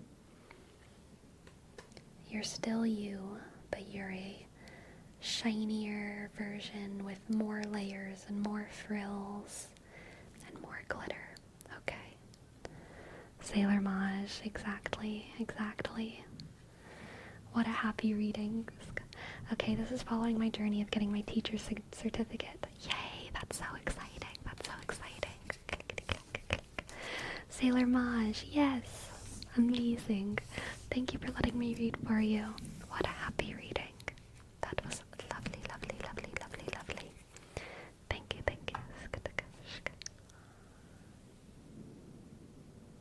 King Crimson. What the heck? Kristen! What the heck? Thank you for everything you do. Your kindness is infectious, and I appreciate your sharing that with us. Thank you. I'm so flattered. That is so very generous and so very kind of you, King Crimson. Thank you. Thank you. Thank you. Thank you. Thank you. I really, really, really appreciate it. Thank you so very much. Stitching, stitching. I feel like I didn't say stitching, stitching's name long enough. I don't even remember. I think I said it a little bit, but I don't think I said stitching long enough for that redeem. Stitching, stitching. Stitching, stitching, stitching, stitching. Stitching, stitching. Stitching, stitching, stitching, stitching. Stitch, stitch, stitch, stitch. Oh my gosh. Wait. Put a pin in that. Put a pin in stitch. Put a pin in stitch. Okay? Chris Landon. Hello, Chris Landon. Welcome to the stream. Always so good to see you. Can we get a shout out for Chris Landon? We have old school Twitch streamer Chris Landon present in the chat, requesting some with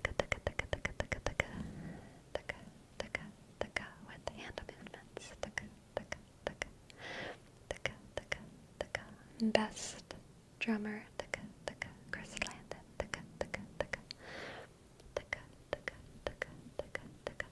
You know, even though I identify as a musician, I almost never pay attention to percussion in songs. I don't even really have an ear for it. Makes me feel bad. I have a good sense of rhythm, but when I'm listening to songs, I'm never listening to the percussion line. I'm listening to the harmony and the melody and the bass line and the counter melody, but my ear doesn't latch on to percussion almost ever. Even if there's a drum solo, I'll just be like, the music will start again soon. I like percussion, but my brain does not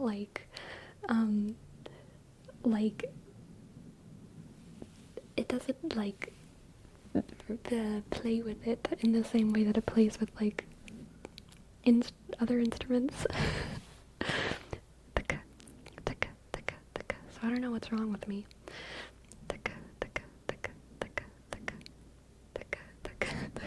I'm so sorry. I'm so sorry, Chris Landon. Look, I love a good bongo solo. I love it when people are playing buckets like drums and dancing around, but almost always my favorite part of percussion is the performance of it, not the sound of it. I don't know what's wrong with my brain. I just I love the performance of those who play percussion instruments, but the actual sound of drums just goes right over my head.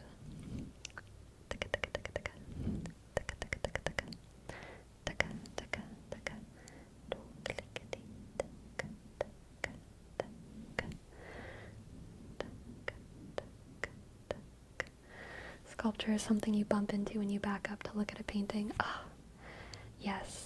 So, I don't agree with the quote. I love sculpture, maybe even more than I love paintings, but that does get at the feeling for me of yeah. Ad Reinhardt had the same eyes for sculpture as I have ears for percussion.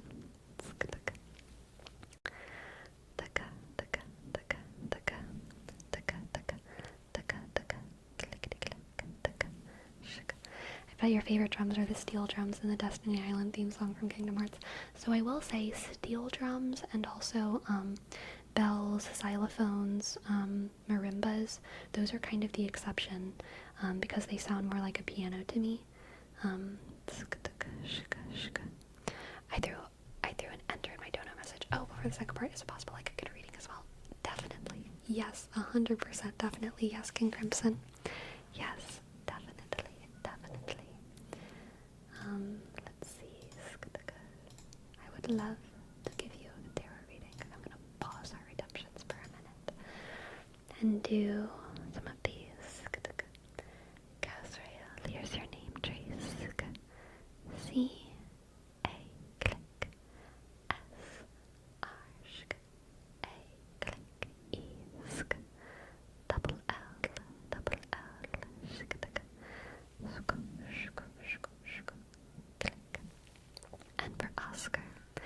We have a word up for unlikely, unlikely, unlikely, unlikely. You gotta start listening to shoegaze if you want good music without strong drum lines. Yeah, it's probably true. Unlikely, unlikely, unlikely. Hello, Prometheus. Unlikely, unlikely, unlikely, unlikely, unlikely, unlikely, unlikely, unlikely, unlikely, unlikely, unlikely. What kind of coffee do you like? You know, Rusted Yoda. I love it the way your mom makes it. Unlikely, unlikely, unlikely, unlikely, unlikely, unlikely, unlikely, unlikely, unlikely, unlikely, unlikely, unlikely, unlikely, unlikely, unlikely. Look, when the muse strikes, I gotta go for it. I gotta go for it when the muse strikes, okay? Unlikely, unlikely, unlikely, unlikely, unlikely, unlikely. Welcome to the chat, Rusted Yoda. Alright, now let's see what the cards have for King Crimson, King Crimson, King Crimson, King Crimson, King Crimson, King Crimson, King Crimson, click, click, King Crimson, King Crimson, King Crimson. I'm no longer your mod. Now I protect chat from your messages and not the other way around. Just try to protect them, okay? I'll get to them first. I'll get to them first. Alright, King Crimson. First three cards. We have the Page of Cups, the Page of Cups, the Page of Cups. Click. And the King of Pentacles, the Page of Cups, and the King of Pentacles. And the Star, and the Star, the Star, the Star, the Star, the Star, the Star. Oof, my arm is like cramping up. I think I just needed to crack my wrist though, which I did. We're good now. Okay, the Page of Cups, the King of Pentacles, and the Star. Click, click. King Crimson. King Crimson. I think you care a lot about the world, and that you care a lot about your domain, the domain of your life. I feel like you try your best to be a peacekeeper, to keep things in balance within your circle, to keep things in balance within your circle. And honestly, I think the beginning of this reading, at least, is about something coming in to make that job a little bit more easy for you. It might be as simple as springtime, you know? Like, you know, it's like in Bambi when spring starts and everything's all of a sudden just like easier and happier. This could be not just a change of seasons. It could be like some kind of concrete good news, some kind of change that comes in and makes things easier. But either way, I feel like your job as sort of peacekeeper is just about to get easier. It's about to get easier. The sun will shine brighter. The nights will feel crisper. The tingles will be tingling. The tingles will be tingling, tingling, tingling, tingling. And everything will just feel a little bit easier, okay? Let's get 3 more cards. We have the Chariot, the Chariot, the Chariot, the Chariot, the Chariot, the Chariot, the Chariot. The Knight of Swords, the Knight of Swords, the Knight of Swords, the Knight of Swords. And the Four of Cups, the Four of Cups.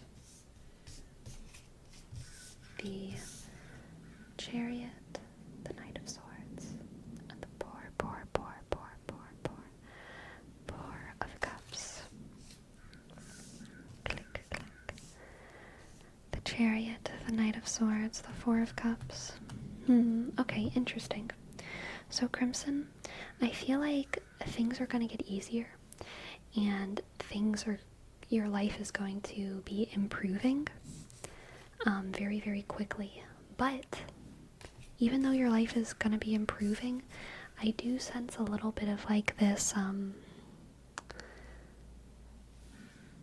background sense of dissatisfaction.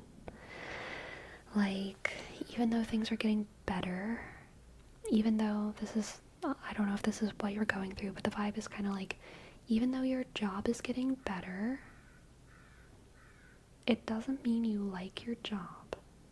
Even though all this crazy stuff isn't hitting the fan, even though you're not being asked to come in early when you shouldn't have to, even though you have your employee situation figured out and not all this crazy stuff is getting put on your shoulders, you're still working a job that you don't like.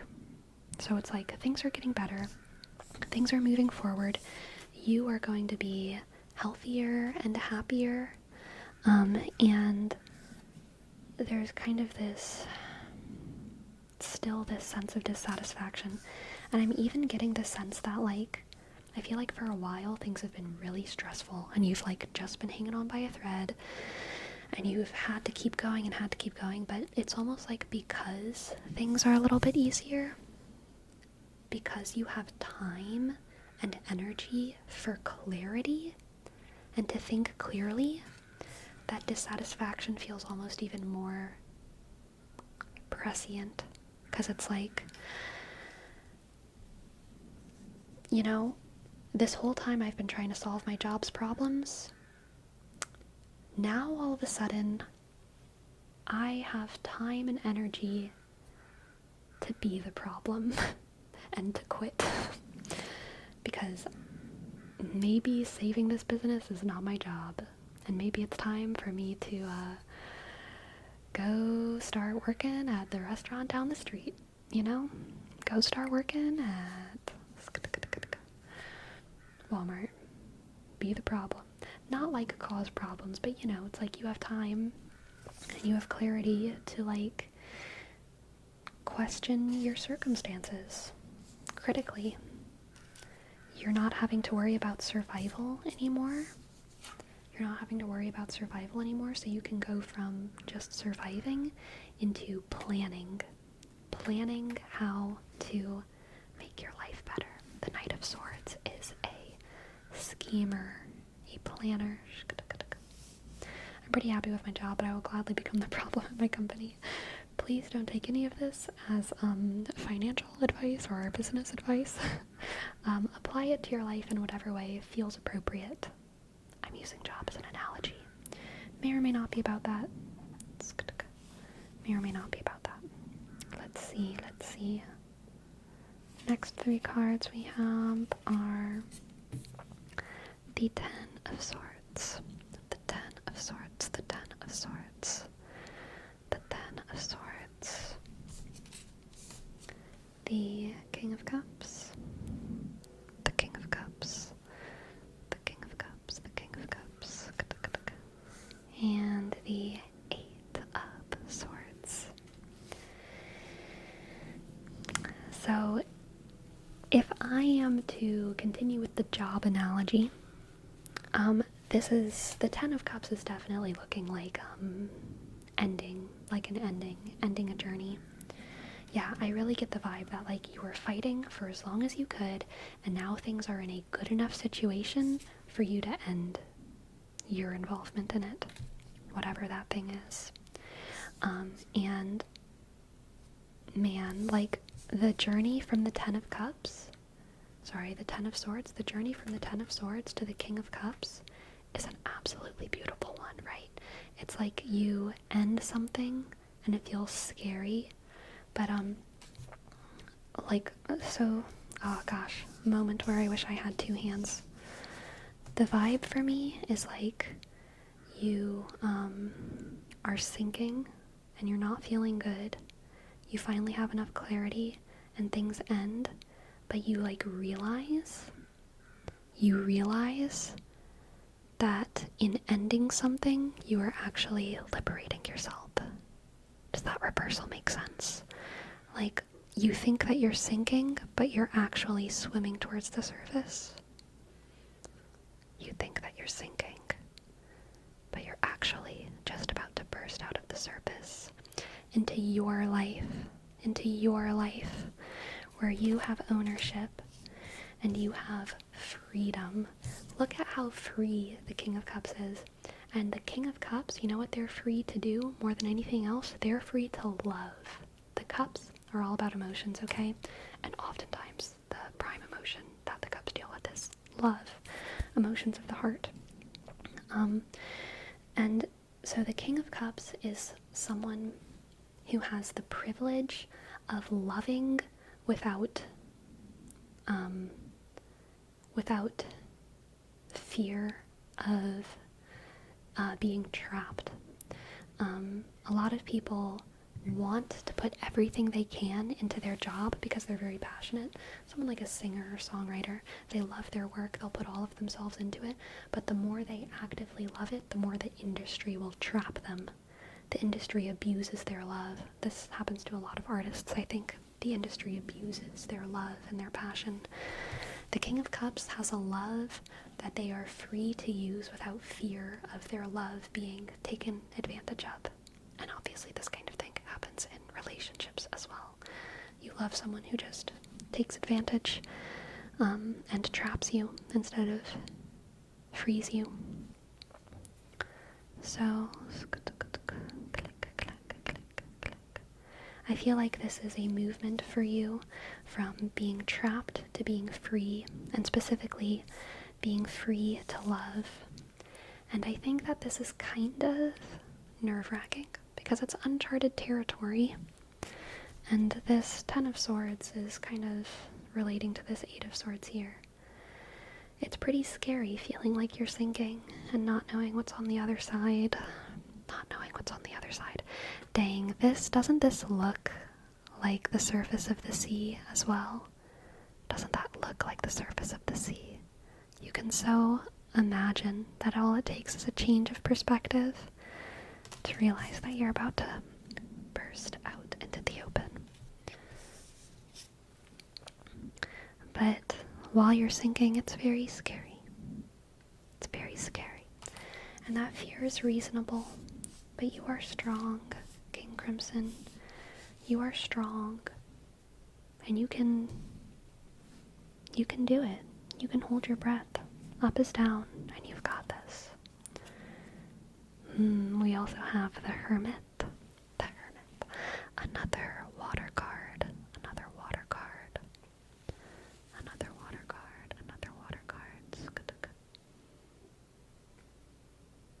The Hermit.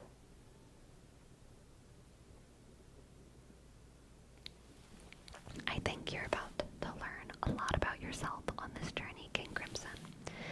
The Hermit is really all about introspection and a spiritual or introspective journey into the depths of oneself.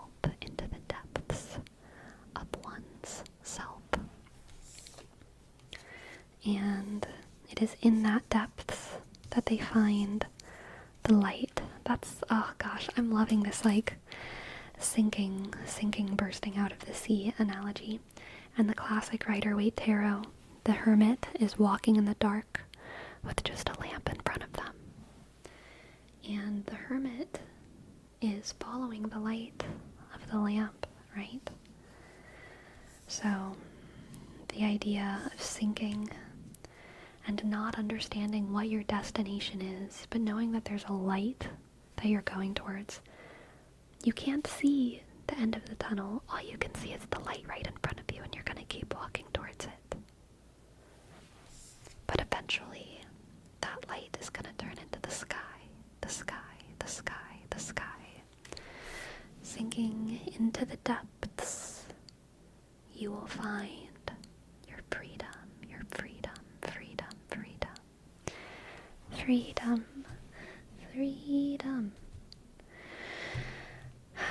King Crimson, you're gonna make it to America. You're gonna reach the frontiers, find your freedom, okay? Let's see what the oracle has for you. King Crimson, King Crimson. We have persevere, perfect. A perfect way to cap off this reading. Persevere, persevere, persevere. Persevere, persevere, persevere.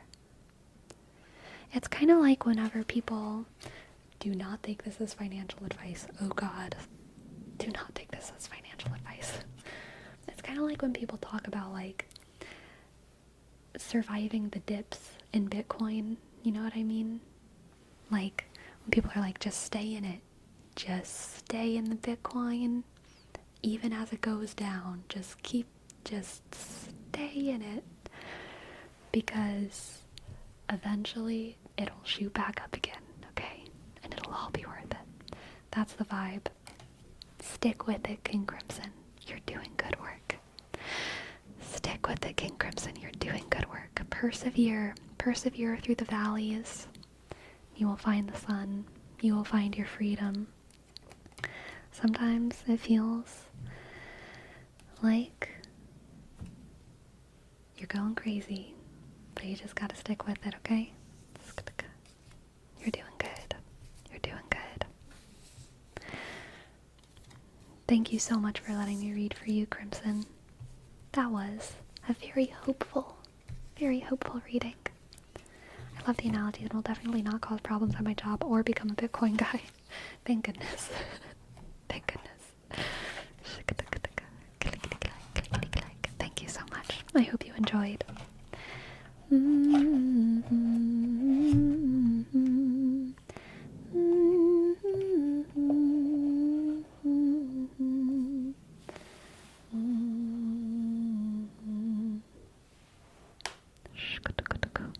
So, I feel like my wrist, I've always been someone who like cracks my bones, including my wrist, but I feel like this arm, my hurt arm, needs to crack like more than my healthy arm, and cracking it kind of hurts, but it also like it hurts more than like a normal crack, but it also feels so much better than a normal crack. I wish I could explain what I mean by that. Like the twisting to begin the crack hurts worse than it should, but the release feels like even better than a normal crack. But I don't know if I should try not to crack it. or if it's good to release that tension. I think the reason that it cracks so much is because I am not being able to like move it around. You know? Do you feel like you've been over cracking your left one since you can't do the right one? No. I don't think so. I crack about the same amount. I crack when I need to crack.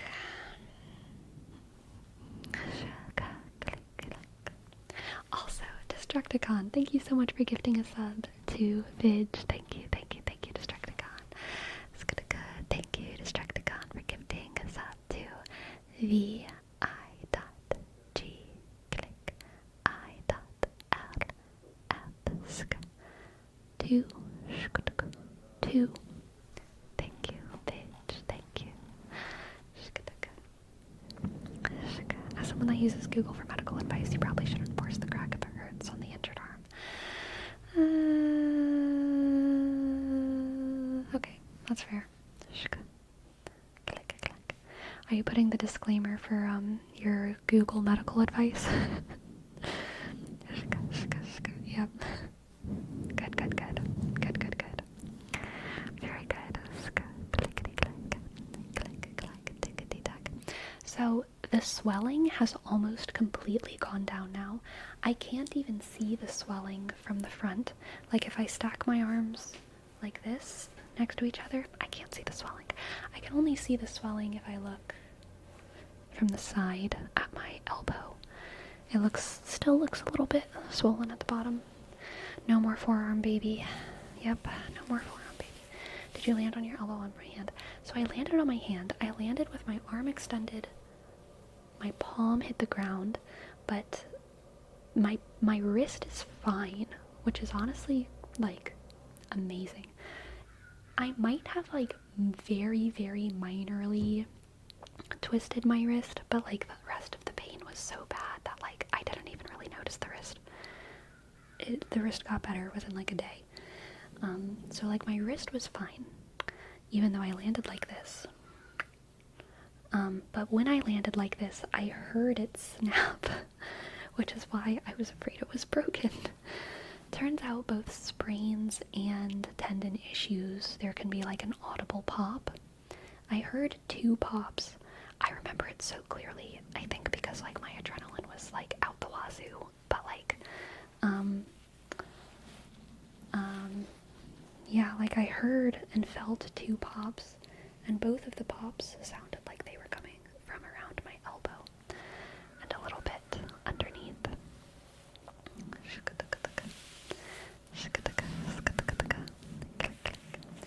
Hopefully that means sling time is soon to end.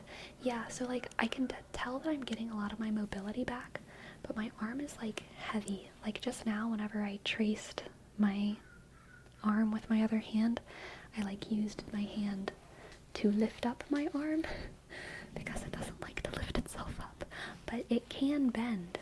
It's just like it kind of hurts if I were to use the muscle in the arm to lift the arm. So I am trying not to do that too much. Clarion, thank you for your raid. Thank you so much. Thank you so much. Thank you so much. Thank you so much. Thank you. Thank you so much for your raid.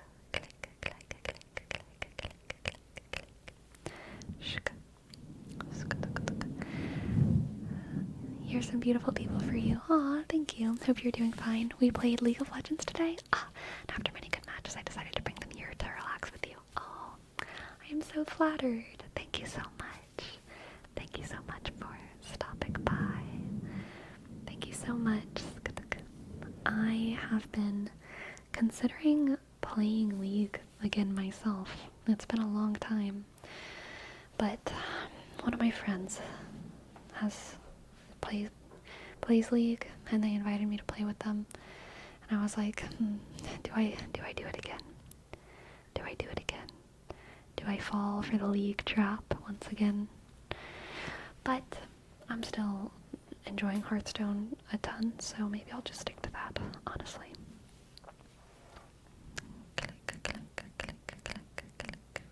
Personally, I'd say don't do it. I'm leaning towards no. I'm like 80% no, 10% just do it a little bit casually, 10% time for a new League era. We won 7 matches in a row. Oh my goodness. And since I'm here often, I for sure knew that they would have felt good here with you thanks to your vibes. Aw, thank you. Very nice. Don't fall for it, it's a trap. I know. Golden Oreo. Golden Oreo. Thank you. Thank you so much for gifting 5 subs. Thank you, Golden Oreo.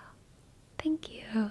G, click, osk, L, D, sk, O, E, sk, N, click, underscore, 0, sk, R, click, E, osk. Thank you so very much.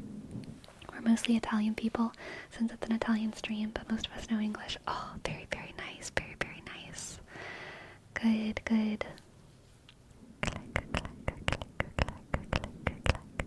Bienvenido?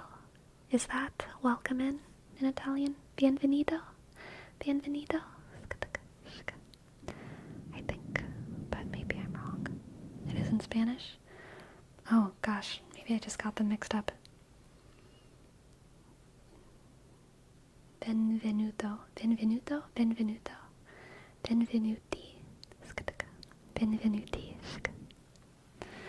Gotcha. Spanish is basically Italian. Nah, I don't think that's true.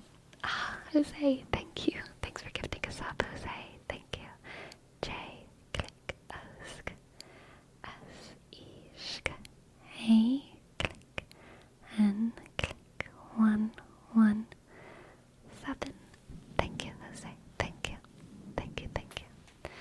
last night's video made me realize my school doesn't even have a dress code. I had a very strict dress code growing up. Oh my goodness, wait. Speaking of last night's video, I felt like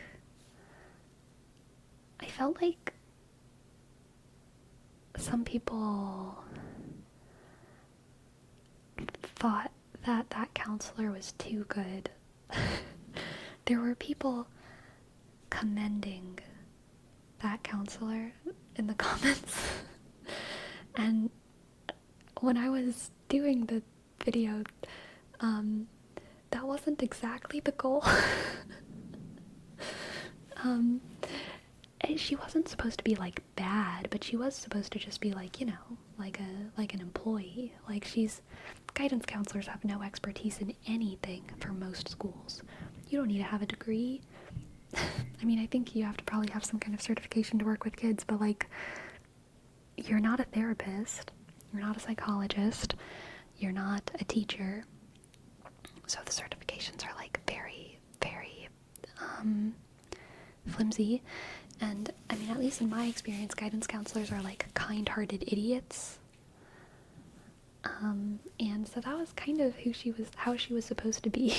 But she was supposed to be, kind and genuine, but also just doing what her superiors told her, and also kind of an idiot. And the comments, there were some people in the comments who like got it, and then there were also a lot of like neutral comments that were just like, yay, I love ASMR, which is like great, love that. But some of the comments were either like oh my god, this situation is so stressful, I would never want to get sent to the guidance office, which is kind of like correct. I felt like they maybe, I felt bad because like, I feel like they don't realize that that's what I'm going for. It is supposed to be a little bit terrifying to be sent to the guidance office. And then some of the other comments were like, oh my goodness, best guidance counselor ever. And in my head I was thinking like, she does not know what she's doing. She does not know what she's doing. She was too good, broke my immersion. Oh no. Like, I'm sorry. If my guidance counselor was so good that your immersion was broken, I am so sorry for the state of your guidance counselors. And yeah, isolated matrix, it does vary wildly by locality and state with uniforms. I went to a private school, a private Catholic school, so we had very, very strict uniforms. But in my town, even the public schools had uniforms that were relatively strict. Like, there was like uniform pants and like uniform shirts. They were less strict than the Catholic school, but they still had uniforms.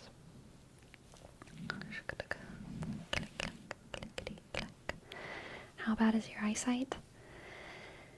It's good enough that I can cook and perform in a play and run around outside without my glasses if I want, although I will get a headache after a while.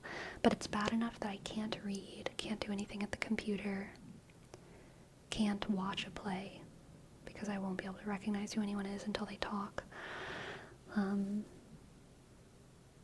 Can't go to family reunions because I won't be able to recognize who anyone is until they're much closer to me or they talk. If I'm around a diverse crowd of people, I'm okay with identifying people. But if it's like, if we're all kind of looking the same, then it gets rough. It gets rough.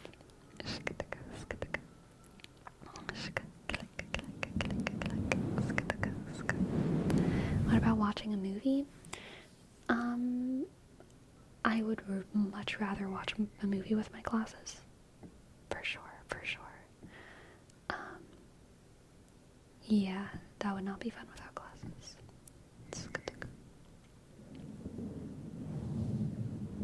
As a therapist, it's a hard job, and counselors just don't have the skills and knowledge to do what they do. Exactly. That video was directly inspired by one of my personal experiences with a guidance counselor when I was in 8th grade. And it made me feel terrible. I was having fun doing a little creative writing assignment in my English class, and it wasn't the story that I told in the video. I can't remember what the prompt was, but I wrote something that my teacher thought was disturbing, and it was just a joke. I just thought it was funny. I was trying to be funny, and I wrote a creepy essay, because, I don't know, I was in 8th grade, and I was just being weird, and, so they sent me to the guidance counselor, because they were like, we are concerned about Tessa.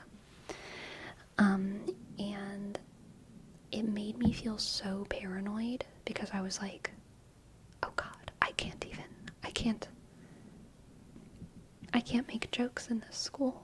In my writing class, I can't make jokes. And also, now the guidance counselor thinks that I am struggling with thoughts of Sudoku. And I'm not, but the worst thing is for the school, the administration to be watching you.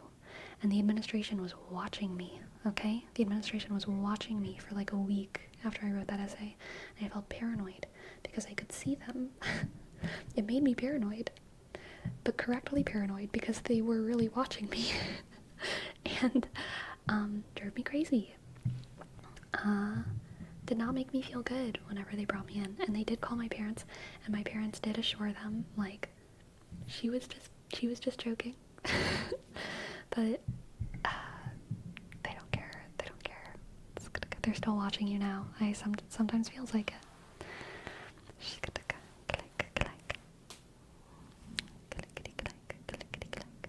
Aren't counselors usually people with a psychology degree?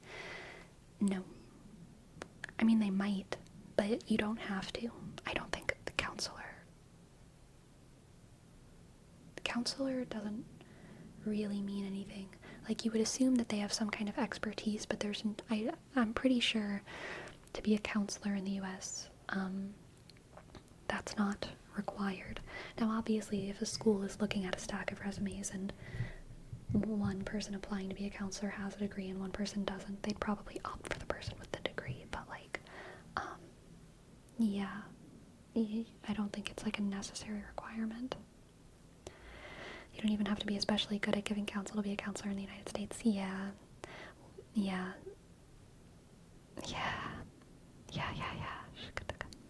You wrote an essay about Sudoku. I did not write an essay about Sudoku. I wrote an essay about having an open casket funeral after having a really brutal death. And about how it would be very creepy if that happened. That was it. And they just took it too seriously, okay? They just took it too seriously. Tall glass of milk. Thank you. Thank you so much for your sub. Thank you so much for your sub. Tall glass of milk. Tishk. A click. L G click. L A shk. C O shk.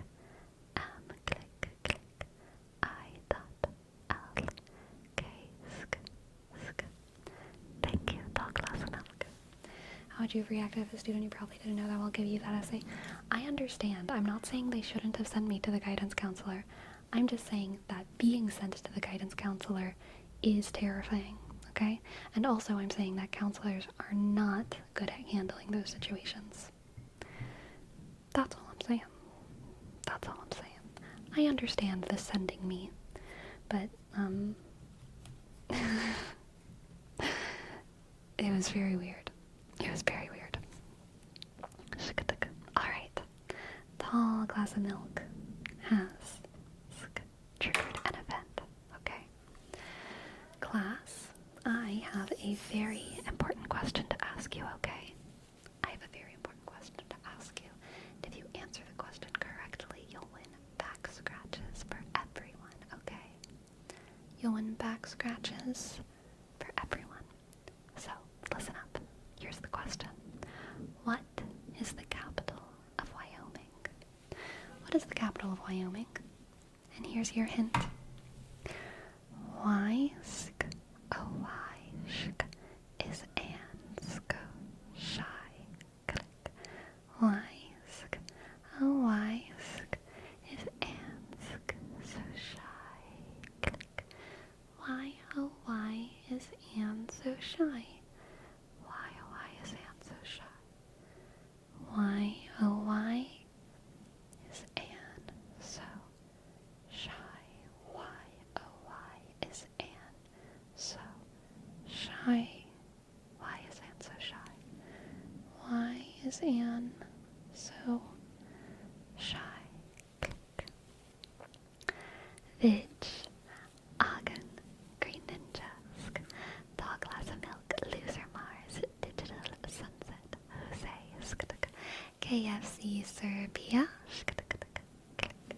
very good job, very good job. Scratch, scratchy, fun fact scratches for everyone. Scratch, scratch, scratch, scratch, scratch, scratch, scratch, scratch, scratch, scratch, scratch, scratch, scratch.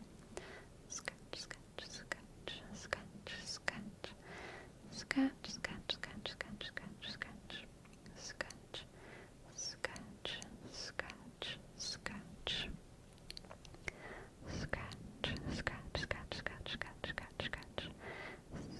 Scratch, scratch, scratch, scratch, scratch, scratch, scratch, scratch, scratch, scratch, scratch. Scratch, scratch, scratchy, scratchy, scratchy, scratch. Cheyenne scratches. Cheyenne scratches, scratches for Cheyenne, Wyoming. Scratchy, scratch. Good job, good job. Good job, everyone. Tiffanicious. Thank you, Tiffanicious. Thank you, Tiffanicious, for your prime. Thank you, Tiffanicious. T, click, I, dot, F, sh, F, sh, N, click, A, sh, C, I, click, O, sk, U, sh, S, thank you, thank you, thank you. Thank you, thank you, thank you so much for your prime. Thank you. I've been following for a hot minute, but usually never speak. Oh, well, welcome. We are glad to have you. Glad to have you. Shika, shika.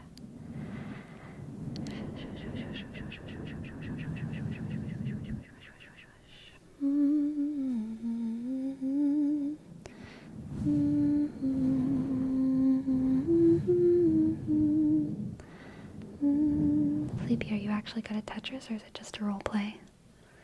Are the two mutually exclusive? Are the two mutually exclusive?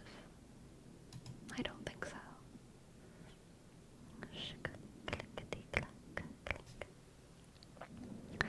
Sleepy, are you ever gonna visit Opal again just to check if they have more residents? I probably won't go on any trip specifically for Opal, but if I'm ever driving through, I will certainly stop. I will certainly stop. Magic Ash, thank you so much for your tier 3 sub. Thank you so much, Magic Ash. Thank you, Magic Ash. I really appreciate it. Thank you. Thank you, Magic Ash. M, click, A, sh, G, sk, I, dot, C, A, click, S, H, pipe, sk, 4. Thank you, Magic Ash. Thank you, thank you, thank you, thank you, thank you, thank you. Thank you. Oh, let's see, what did you say from... In a school once, we were having a reading about music on in our psychology class, and they were mentioning some emo music bands, and they were scared because at one point they mentioned a band, and I instantly reacted by correcting their pronunciation of the band's name, and they assumed that if I was into those kinds of bands that I must be having some Sudoku thoughts and had me on check, like if I was the only kid that would listen to that kind of music. Do you think that's a valid association, or just the school overreacting?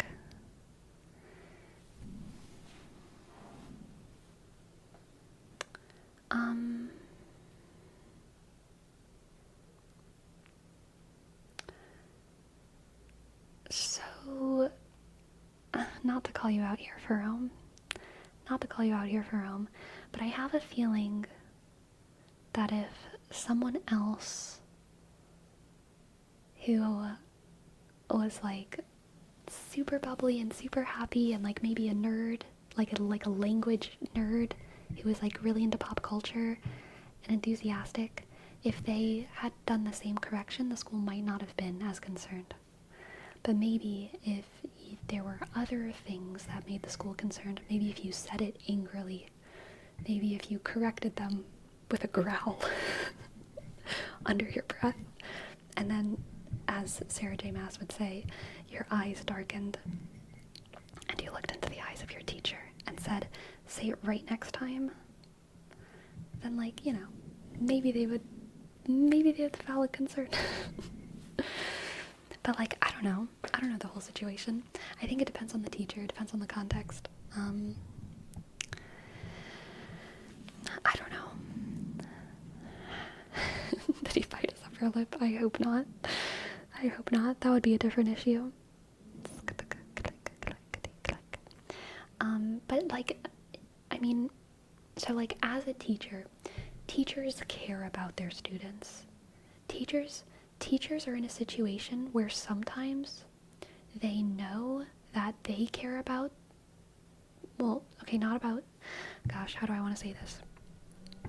Teachers always know that they are potentially in a situation where they are the only adult who is truly observing a child. Teachers can't count on parents doing their job. And teachers take a step back anyway, and they don't butt in a lot of people's affairs. And they, you know, they know their boundaries, they know their limits. But also, when a teacher gets concerned, I think all teachers would rather be safe than sorry when it comes to these kinds of things. So, like, is it a valid guess association for a teacher who has no idea, like, the intimate details of your life? I think it's fair. But, like, also, like, if I were, like, your best friend and you were like, I'm listening to this music, and I know that you're a happy individual, I would never assume that because my friend listens to some kind of music that means that they're going through something in particular. But if you are possibly the only adult who is observing the health of a child, then that's like a lot of responsibility. It's like a lot of responsibility. And so I can understand them, yeah, being safer than sorry. Or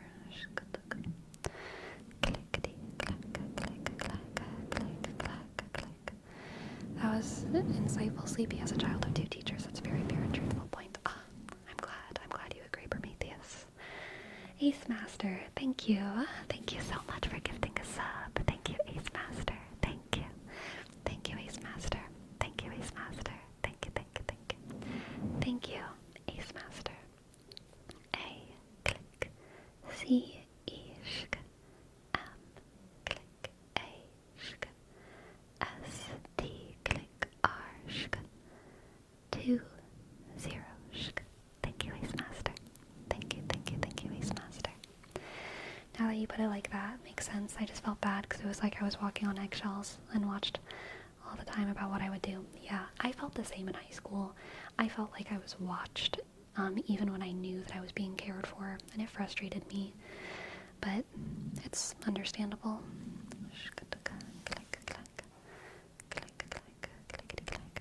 And like, whenever something happens to a child, whether it's some kind of like self-inflicted tragedy or a violent tragedy or anything, whenever something happens to a child, even though most people don't point to that child's teachers and say, why didn't you know, or why didn't you do something? I know that a lot of teachers ask themselves that. They ask, like, why didn't I see the signs? So, like, teachers feel a lot of internal responsibility for the well-being of their students, whether or not they should, because they're hanging out with kids every day. you know? As a 4K through 12 teacher, I'm always aware of my students, and if I have a concern about a student, then I'll always go to the principal at my school, and we have a system for this called Handle with Care if we notice a student isn't themselves. Yeah. Yeah, Maj, that makes sense. But the idea of putting a student under surveillance in any context just sounds very draconian. I mean, even ASIO, like the NSA, needs a warrant if they want to surveil anyone. Yeah, it can feel creepy as a kid. I remember once when I was a kid, when I was in high school, another student threatened violence against me. I thought it was funny. I thought it was awkward. I thought it was weird. I didn't react because I was socially awkward. I was just like, okay. And then I walked away. Told one of my siblings about it, older sibling, and they freaked out. They were like, oh my god, you're in danger. You need to tell professor. Like a serious threat. In language, it was a serious threat. And I didn't know the person well. And it could have been a serious threat. And in context, it was hard to tell. They were a new student, and it was a confusing interaction because they walked up to me in the middle of the library and threatened me, and they said it aggressively, but it was so weird that I was just like, okay, whatever. I didn't know what to do. It wasn't a joke, but it was also so removed from reality that I didn't really know what to do with it. But my sister kind of freaked out about it. Told some of the teachers. Teachers pulled me aside, told me that they would watch over me, which I didn't want. I felt like I was being surveilled. It made me feel paranoid. I could literally see extra teachers on duty at recess watching me, and it made me paranoid as heck. Turns out that kid had undiagnosed Tourette's, and they were probably going through some shit, okay? And unfortunately, they also had some violence issues, and they did end up getting expelled. But that moment that they had with me was just their Tourette's. And so the whole thing was just a frustrating misunderstanding for this kid who was probably going through a much worse time than I was. And it was kind of apparent that probably because he hadn't received the support that he should have had throughout his life, he was also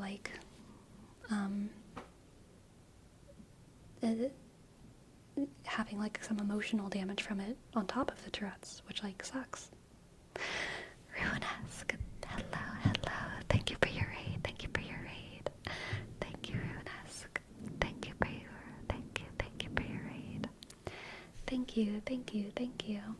Thank you, Ruinesque. Thank you so much. And Ace Master, thank you for your tip as well. Yes, I will give you a tarot reading. Absolutely.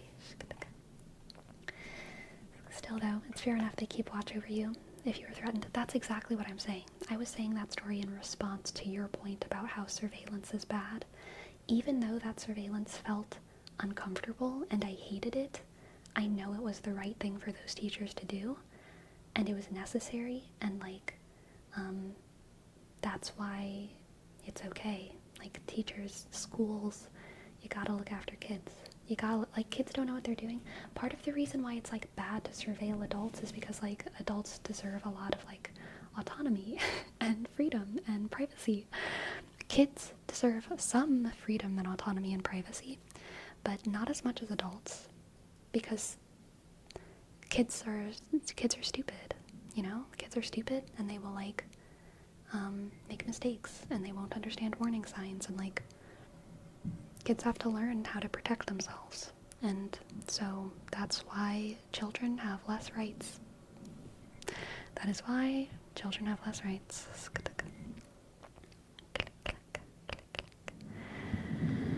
I think it's different if you're being surveilled if they are worried about you as opposed to being worried for you.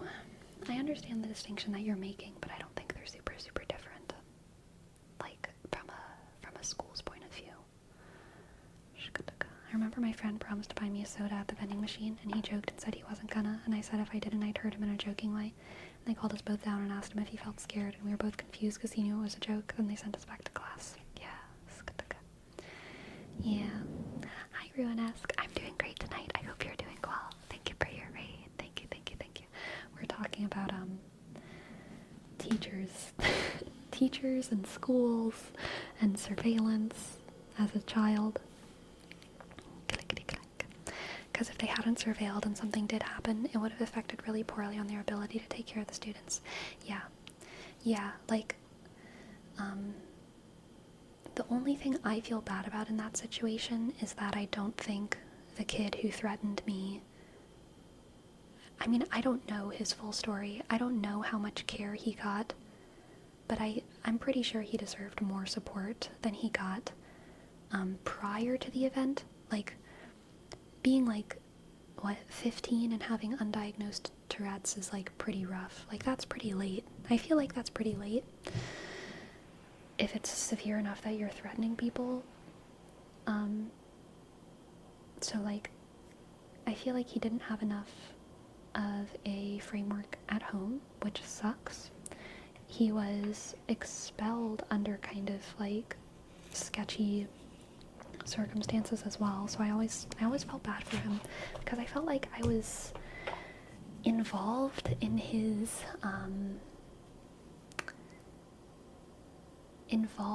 like the steps leading towards his expulsion. His downfall, because he was just being alienated more and more as the year went on, until eventually he was getting in fights and he was doing things that like kind of should get a kid expelled. But I was like one of the early steps in that alienation. And so yeah, I do feel a sense of guilt about it for sure, because I think he was misunderstood and he didn't have the resources that he needed. And in response to like all of the confusion of that threat, I was ultimately given much more care than him, at least in that specific situation, and that makes me, that's no good, especially because the whole time I like didn't really want that attention. I was like, stop paying attention to me, blah. Also, as a teacher, we need to know about any issues because we help track those behaviors to help us see if there are any triggers with the students. Just to see how we can help the student with transitions or whatever they need. Yeah, for sure.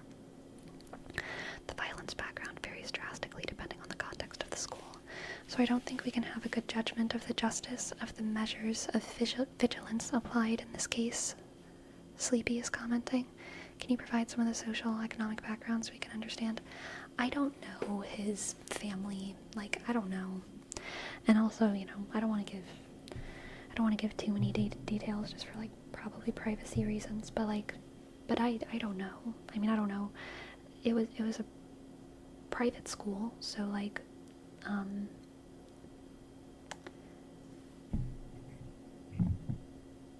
so it wasn't a public school. And so something about private school that a lot of people don't think about, especially Catholic private school. Private Catholic school kind of has a reputation of being like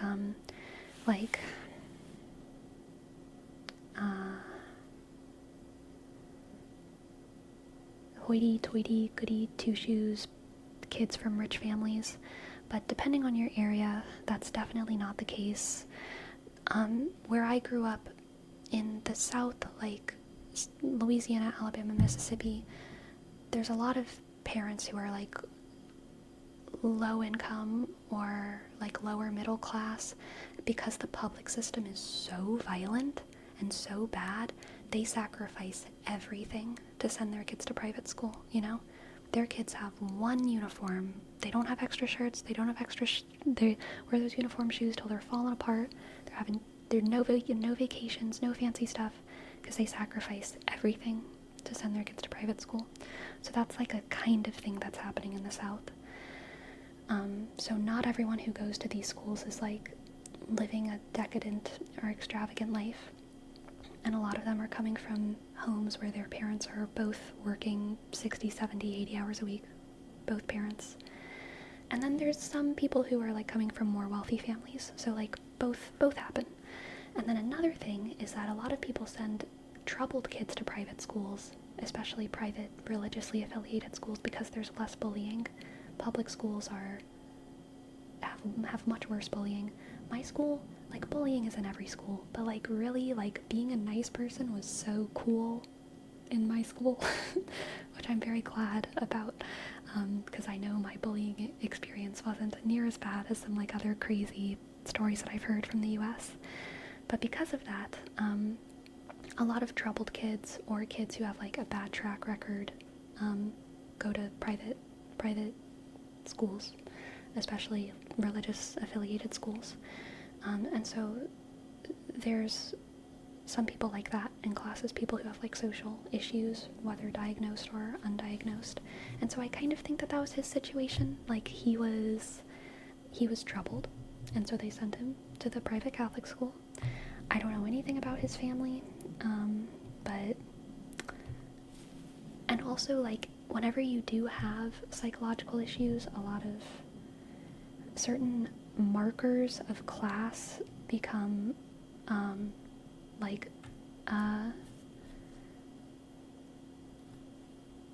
disregardable. Like you could look at some kids and be like, oh, their uniform isn't clean, maybe their family is struggling, oh, they don't have nice pens, their hair isn't done by their mom, and maybe their family is struggling. Like there are these kinds of like grooming markers that people use to like judge someone's economic class.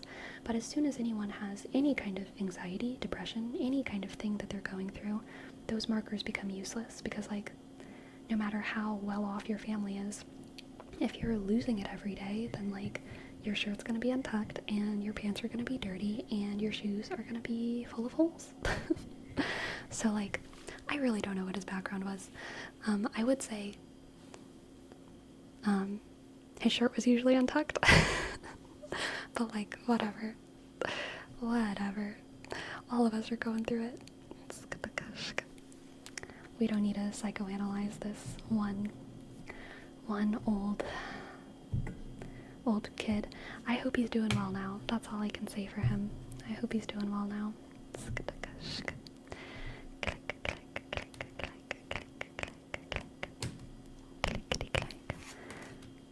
Anyway, we have a tarot reading for Ace Master. I'm so grateful for your tip, Ace Master. I feel like we've been chatting it up. I don't know if I expressed the gratitude that I felt in my heart with my words. But thank you so very much. I want to make sure that I read the message.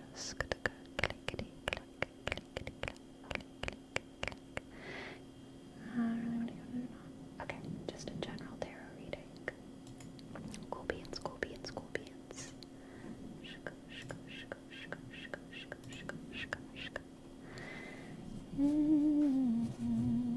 I get it now, so the vigilance might have been a little overzealous. Thanks for sharing. Yeah, also, like, this incident with me was before any of the violent stuff happened. It was, like, really the beginning of, like, he had done some weird things and, like, gotten in trouble before. But, and this was, like, kind of in the realm of, like, oh yeah, this is another thing that this new kid is doing. But he was just like gradually getting more and more alienated until he was getting in fights.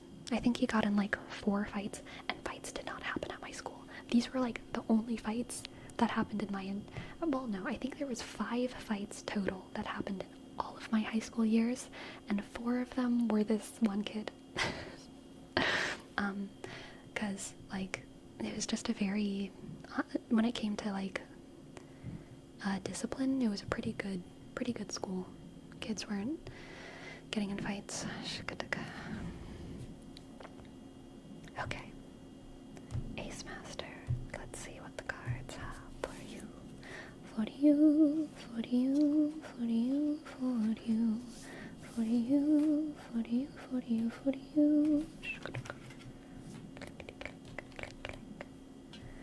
We have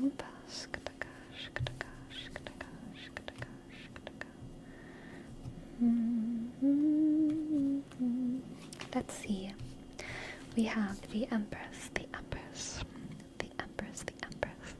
Good night, no palm trees, good night. The Empress, the Empress, the Empress. The Fool, the Fool, the Fool. The Fool, the Fool, the Fool, the Fool, the Empress, and the Fool. And the Wheel of Fortune, the Wheel of Fortune, the Wheel of Fortune.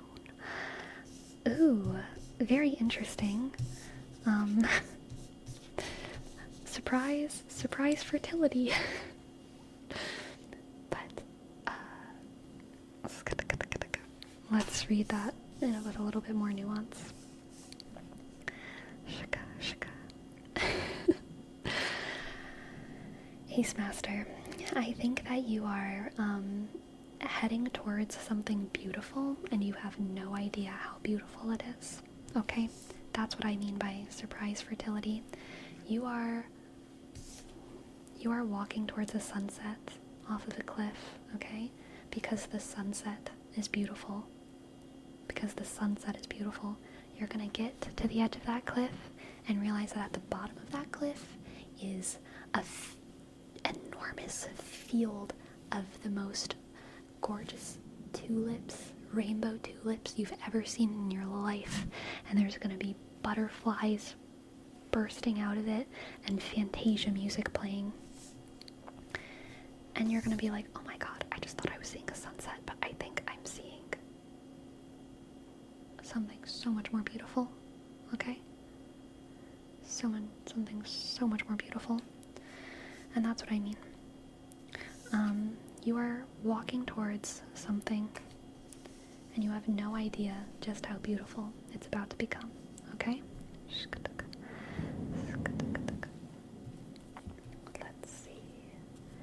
Next we have the sad cards. We have the 5 of Cups and the 6 of Swords.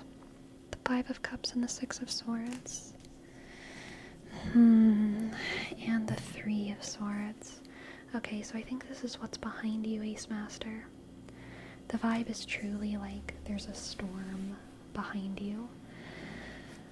I'm getting the vibe that you are like, metaphorically, take this as an analogy for your life.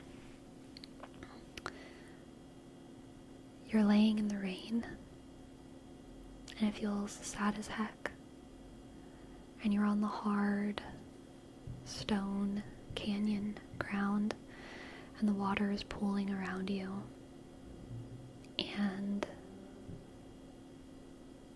you feel a sense of loss and a sense of betrayal. Perhaps you stumbled to this plateau from the battlefield that lays long behind you, where you lost a lot. You learned about parts of yourself you never wanted to learn about. You have survivor's guilt. But in the clouds, you see light starting to break through. And you know, because of who you are, that guilty or not, you are a survivor. And you've always been a survivor. And the only thing to do right now is walk towards that light. So you stumble up onto your knees. You use the hilt of your sword to give you some support. And you look into the light, and you start walking. You follow the light down, and you realize that the horizon is beautiful. And the sun is setting. And so you're walking towards the edge of this cliff.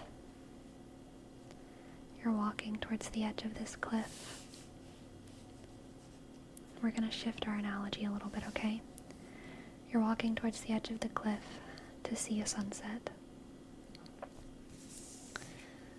And once you get to the edge, you look down, expecting to see darkness. But instead, you see the flickering lamp lights of a village. Everyone is coming outside to put the lights in the lanterns in time for the night to come. And there's children playing in the streets, and there's couples hugging one another and kissing one another. There's two young lovebirds on a balcony speaking poetry obnoxiously. There's dogs and cats. And you know that no matter how much bloodshed is behind you, there's so much more love and life in front of you.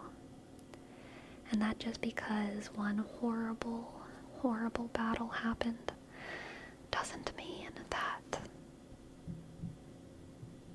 life is bad, or that humanity is bad, or that you are bad. Because even if you learned things about yourself that made you realize just how scary you can be, you also know your own capacity for good. You also know your own capacity for good. And just as a war turns you into a warrior, you know that love will turn you into a lover, and that peace will turn you into a peacemaker. And there's a lot of life and hope in your future if you choose to keep following that light. Okay. Next we have the Hierophant and the Knight of Pentacles. The Hierophant. I got a hair in my mouth. And the Knight of Pentacles. And the Ace of Cups.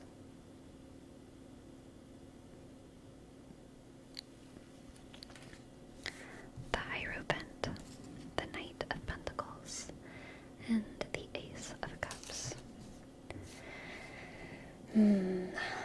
Gosh, Hearthstone Battlegrounds is this not Goldrin? This just feels like it's the same wolf. This Knight of Pentacles is Goldrin from Hearthstone Battlegrounds. But anyway.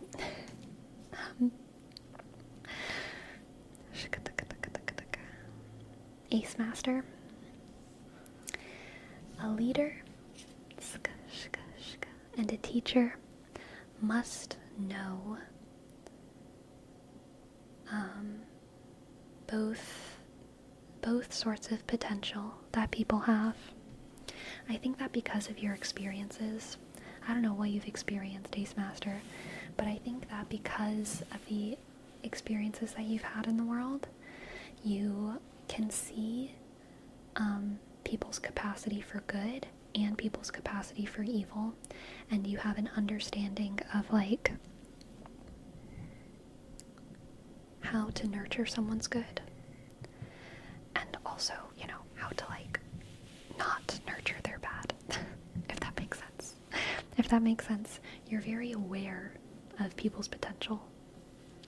You're very aware of people's potential. And I think that your experience and the realization that you are unique in this gift is going to make you feel uniquely suited to being a guiding force in some people's lives. I think that you are uniquely suited to advising people who come to you for advice. Yeah. And I think this Knight of Pentacles is like someone coming to you for wisdom. I think the wolf is coming to the stag. The wolf is coming to the stag and asking the stag who he is, who the wolf is. And you, Ace Master, you are the stag. And you get to decide. I think you're going to be in a position where you kind of help people form their narrative about themselves. You're not deciding who people are, but you are put in a situation where people have a massive respect for your view of them, and your narrative of who other people are is going to be to really greatly inform their narrative about themselves. Okay? Let's get one more card. The Nine of Swords. Oh, it's a lot of responsibility, Ace Master. It's a lot of responsibility. And I think you know that you're just a dude, you're just a human on this planet. And even if you are uniquely equipped for this task, gosh, does it not make you perfect? And I think the responsibility is probably pretty scary and intimidating. And you might feel a little bit of imposter syndrome sometime, being put in a position of respect, status, honor. Wise man. But you are cut out for it, okay? No one's expecting perfection of you. No one's expecting perfection of you. No, that's not actually it. I think some people might be expecting perfection of you, but you cannot expect perfection of yourself. You know how there's always that like one professor in college that everyone idolizes like way too much? They're like, oh my god, Professor Johnson, he's literally perfect. People expect them to be perfect, but Professor Johnson knows that he eats paper at night or something. Like, he knows how fucked up he is. He knows he has issues. But no one sees that side of him. No one sees that side of Professor Johnson. You cannot expect perfection of yourself. And just because, you know, Professor Johnson eats paper at night doesn't mean he's not a damn good professor that knows how to give a good lecture and is absolutely worth all of the love that the students give to him, even though the love and adoration that students give to him is kind of naive because they don't understand that, like, even their heroes are three-dimensional and sometimes eat entire books worth of paper at night. I hope that makes sense. Let's see what the oracle has. Let's see what the oracle has. For Ace Master, Ace Master, Ace Master. Ah, revival, perfect. From the storm to the valley, okay? From the storm to the beautiful valley. Pick yourself up. Pick yourself up and start fresh. Okay, Ace Master. Come on, camera, focus, focus, focus, focus, focus, focus, focus. Pick yourself up. Be revived, be revived. The world is beautiful. The world is beautiful and you are part of it, Ace Master. The world is beautiful and you are a part of it. Don't meet your heroes. Truly, truly. Thank you so much for letting me read for you, Ace Master. I loved that reading. Very fun, very mythic. Very fun and very mythic. I hope it resonated, and thank you so much. Clickety clack, click, click. And Miss Hollow Griffin, thank you so much for your $10 as well. Thank you so much for your $10. And also, yes, it is break time. It is break time, so I am going to go take a quick little 5-minute break and then come back for an hour-ish of more tingles, okay? I'll be back soon.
see our bond. You joined at the perfect time. Hello, everyone. Hello, everyone. Hi, Jerome. Hi, Destructicon. What's up? What's up, squad? Hi, CEO. Hi, Aknosa. We've been flowing today, y'all. The conversations. Incredible. Did you get some water? Oh, boy, did I. I got so much water. The ocean got sad. Shka, shka.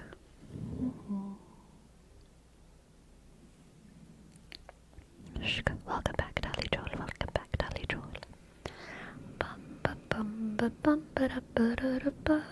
Dun da dun da da da da da. Shka, shka, shka, shka, shka.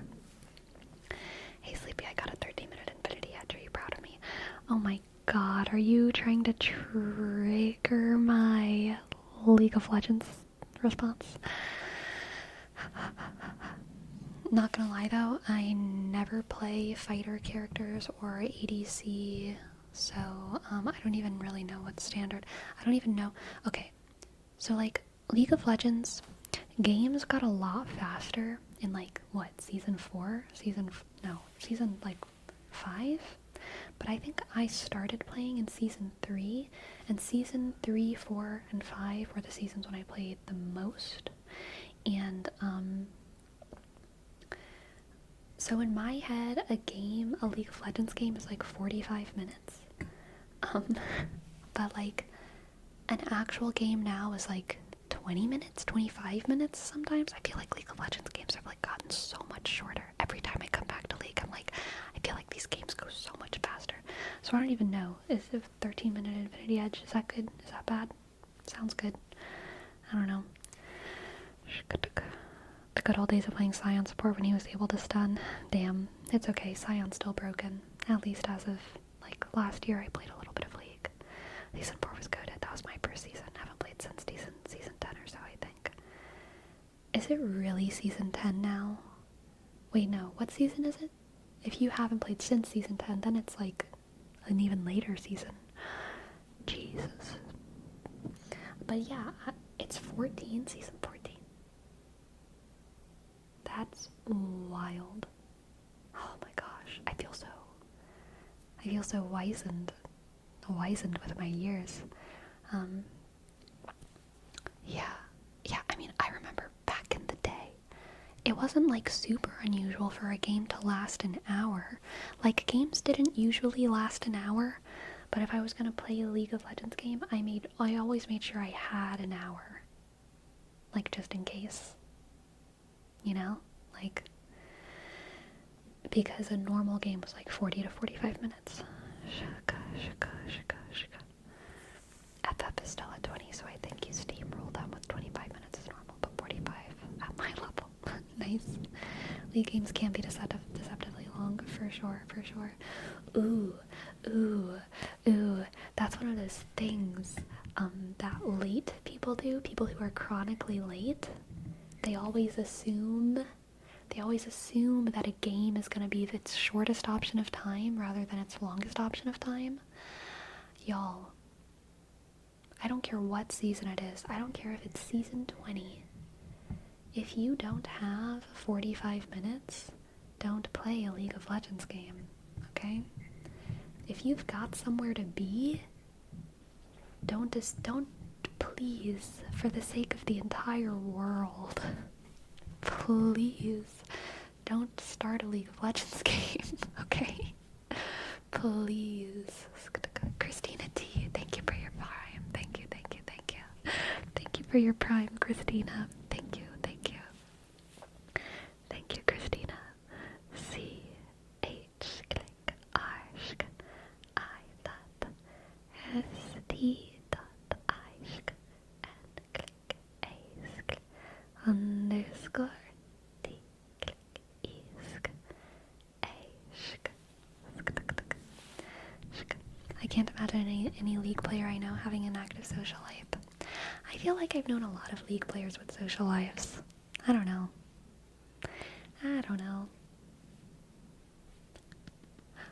I will say, the better at League you are, though, the less likely. But like us casuals sometimes have social lives.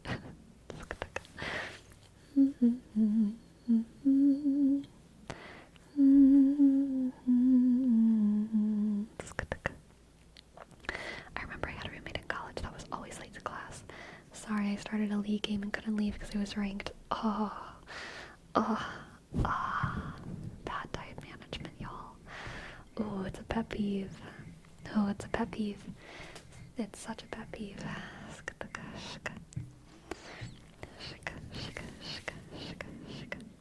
Did you play ranked? At my height, I did play ranked. At my height. But, I mean, I don't think I've played ranked since season 4. At least not any significant amount of it. Maybe season 5. It might have been season 5 when I played ranked. I can't really remember.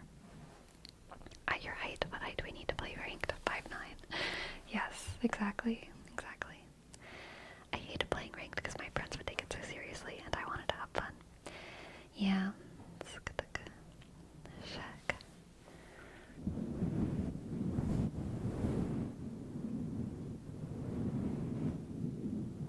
That is wild, Yaknosa. A pro game in Korea that went 94 minutes. Wild. Once I did a Hearthstone game, a standard Hearthstone game, so not Battlegrounds, standard Hearthstone game that lasted an hour. It was really fun. It was a priest versus a warrior. I was priest, they were warrior, and we just kept... They had so much armor. They were like doing crazy armor deck, and I had Student of the Stars, which kept getting put back into my Hearthstone deck, so I was avoiding my fatigue damage that way, and they had so much armor that they could avoid their fatigue damage, and they were also healing themselves, and like, it lasted so long. I did eventually win though. I was the winner. I feel very, very happy with that one. Shka.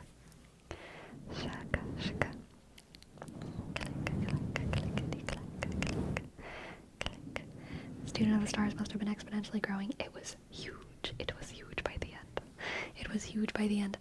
I can't remember what card he used, but eventually he copied my Student of the Stars as well. So he had a Student of the Stars, and I had like 3 or 4 Student of the Stars because I made copies of mine. And it was... How much damage did I have? I can't remember. A lot. I think it was still in the 2 digits. I don't think it had gotten over 100. It was probably something like 30 something attack. Maybe 50, between 30 and 50. I don't remember though. It was a long time ago.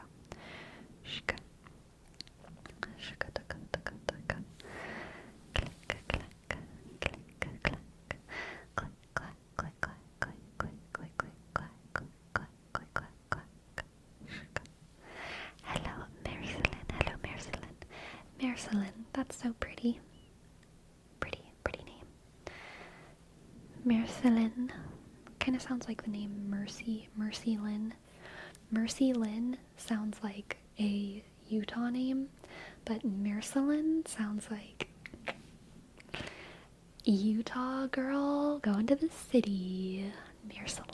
Marcelin sounds like a goddess, a divine feminine goddess. Marcelin. I'm hyper focusing on this name. Marcelin the Vampire Queen? I don't watch Adventure Time, but perhaps. I have a magnetized mech deck, and seeing the huge numbers is so satisfying. Yes, it really is. Welcome, Fabulator K. Welcome. I'm glad you enjoyed the YouTube videos. Sleepy, have you tried Teamfight Tactics from League?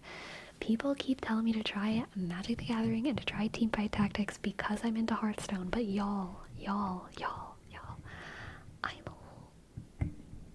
into Hearthstone. If I'm gonna, like, all of a sudden be into another game, it would be something that's not Hearthstone. Like, I'm into my card game, okay? Like, the thing is that Hearthstone Battle Royale is similar to TFT. I know, that's the point. That's the point. Like, it is. Like, I already have Hearthstone's Battlegrounds and I love it. Why would I, like, if I love playing soccer, why would I, like, start playing hockey unless I stopped enjoying soccer or wanted something new? You know what I mean? Like, I love playing soccer, so, like, how about I just play more soccer? To try a different flavor of the same item, like a different flavor of ice cream. I like ordering the same thing at restaurants every single time I go there. Okay.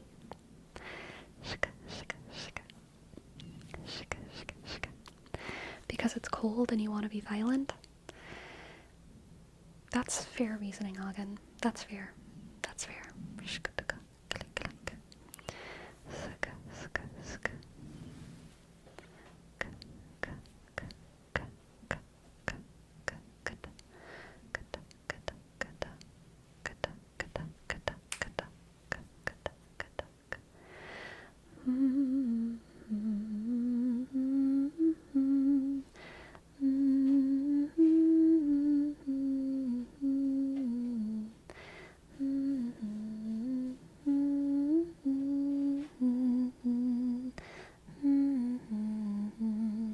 Has your MMR increased? Nah. I'm pretty stuck, I would say. Pretty stuck around 6,500. Every now and then I go up to 6,700, and every now and then I go down to 6,400. But for the most part, I'm in between 65 and 6,700. And that, you know, maybe I'll be able to climb to 7,000. That's the goal. But it's kind of like a goal that feels a little bit unreachable, not gonna lie. I've gotten pretty comfortable doing pretty much any deck now, Destructicon, or any board, any type of board. Quillbore's not super good right now, honestly. I mean, it's good, it's still good, but I feel like lately I've had the most success with dragons in Hearthstone Battlegrounds. I've had the most success with dragons. And sometimes I go mechs. Mechs are like not supposed to be good right now, but I feel like every time I do a mecha game, it's a good game. So I've been doing dragons, I've been doing mechs, I've been doing Quillbore. I even did some elemental and murloc games. That went pretty well, even though they're the boards that I'm like most familiar with, or most unfamiliar with. I did a pirates game the other day too, for like honestly the first time, but it worked out pretty well.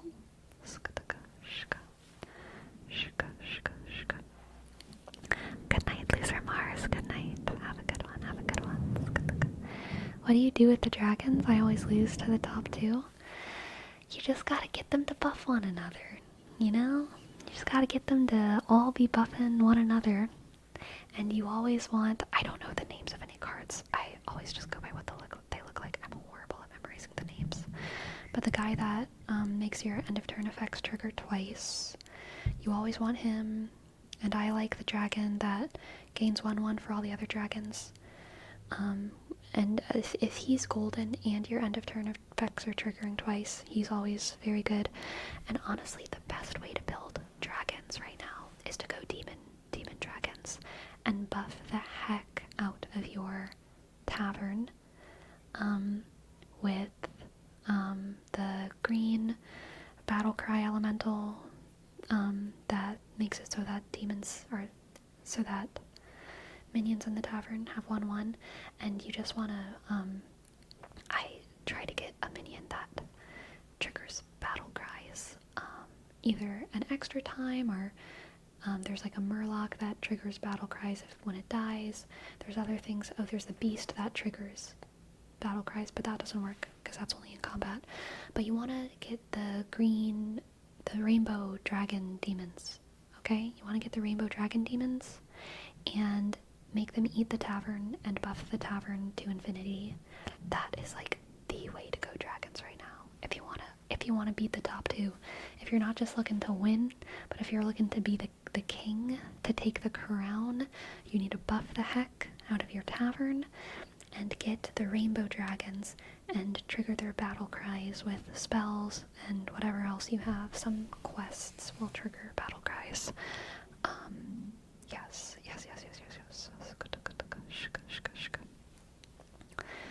Yeah, but like, I'm happy with my 70s, maybe 100s attack on a couple dragons, and other people come up to me with 130s almost across the board.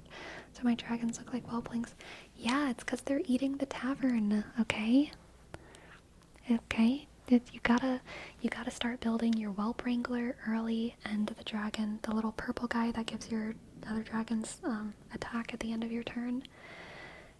You want the purple guy that gives attack at the end of the turn, and you want either the whelp wrangler or the red dragon that gives all your minions health whenever it gains attack. Either a golden whelp wrangler or a golden red guy like that, can't remember his name, and the golden purple guy. If you have those two, and you have end of turn effects trigger twice, you are good. And then if you have the I think it's Razor Gore, the one that gains 1/1 for all the other dragons. If you have a golden one of him, that, and if you can build those early, then you're good.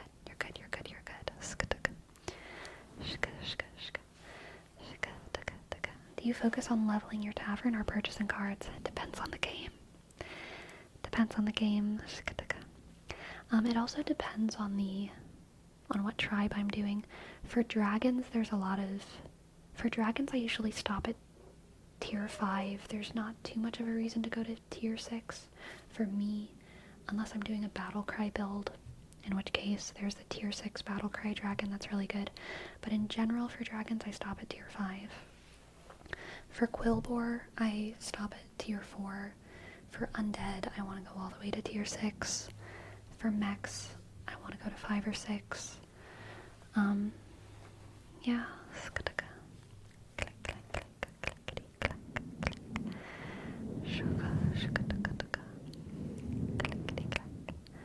I feel like I take too long to level my tavern. Usually I see others at tier 6 and I'm at 3. So most tribes you can stick to tier 4 kind of as long as you want. If you're feeling like you can't afford to level up the tavern, then you can sit on tier 4 and win a game on tier 4, depending on how everyone else is doing. But like, generally tier 4 has pretty good minions that you can like build an endgame comp with, but it's obviously going to be a little bit better if you can tier up. But yeah, I always level, or not always, but like 90% of the time I level up to tavern tier 2 on turn 2.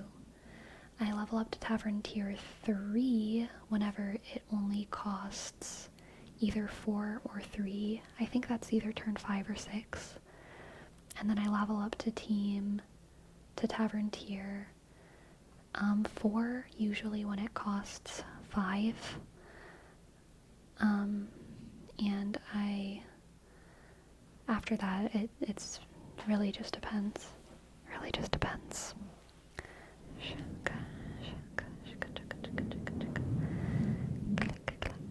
I like sticking in tier 1 when playing demons though, to get the gnome that gets stats from other demons. I like that comp too. But I need to be lucky with what I get to make it work. You shouldn't stick on tavern tier 1 for too long, okay? Because you can start buffing the tavern in tier 2 with demons, okay? You can start buffing the tavern in tier 2, especially if you get that elemental. If you're going demons and you can't find anything that like is buffing the tavern, you can always at least get the elemental that has the death rattle, give elementals 1/1. That's a pretty solid card for a demon comp, even though it's not a demon.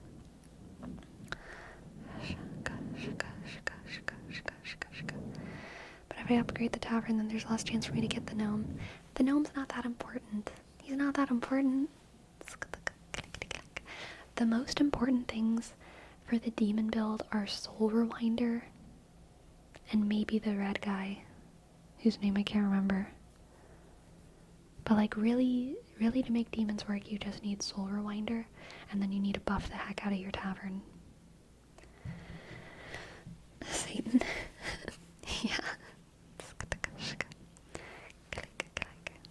It's just a stepping stone now? I mean, yeah, because he's so early game. So, like, even though he eats a minion, he is only eating, like, minions that have barely any health and attack. If you're stuck at Tavern Tier 1, that minion can be good, like, later in the game. But at the beginning, they're kind of, unless you have something that can repeatedly trigger their battle cry. But even then, you'd want to go to higher tavern tiers so that they can actually eat a minion that is more substantive than any of the tier 1 minions. Welcome home, Widowmaker. Welcome home, welcome home. Welcome, welcome, welcome, welcome, welcome, welcome, welcome home.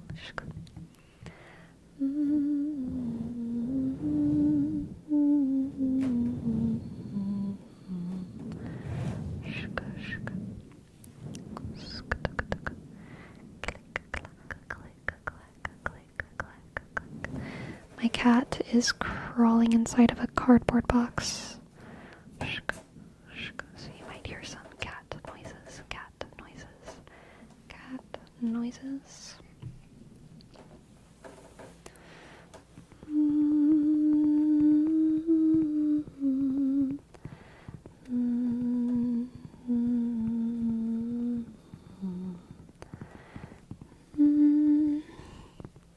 Gracie has 2 pets and still prefers the card box. She looks ridiculous right now. I wonder if I can get a good picture. Oh, of course, as soon as I take out my phone, she hops out. Clickety click. Shka, shka, shka, shka, shka, shka, shka, shka, shka, shka, shka, shka, shka, shka, shka. She did hear me. Sneaky girl. Shka. She has been very much enjoying the sun lately. I've been opening the windows during the day, and she sits on the windowsill and basks. She basks, and she loves it.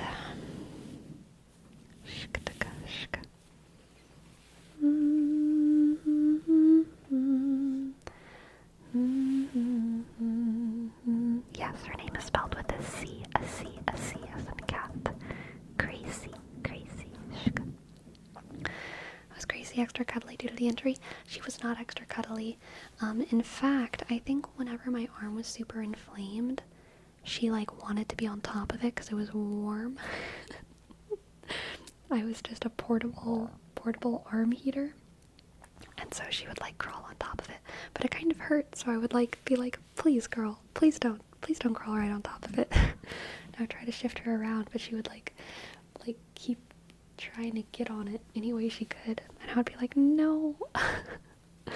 Not right now.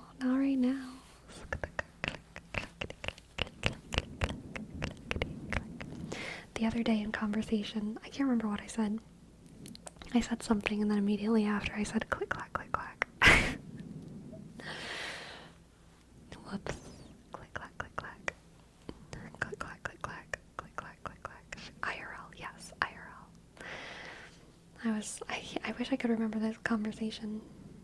I think I was just reading something. Like, I was like reading something I saw in the world, like a sign or something, and I was like, oh, the blah blah blah blah blah. Click clack, click clack.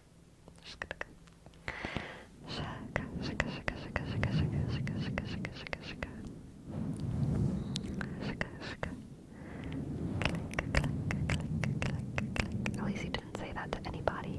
I mean, I was talking to someone. Like, I was with someone when it happened.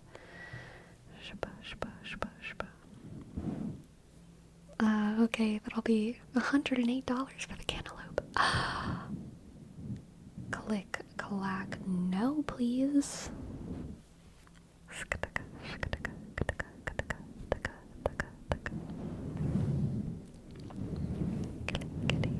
Hello man on the net, hello.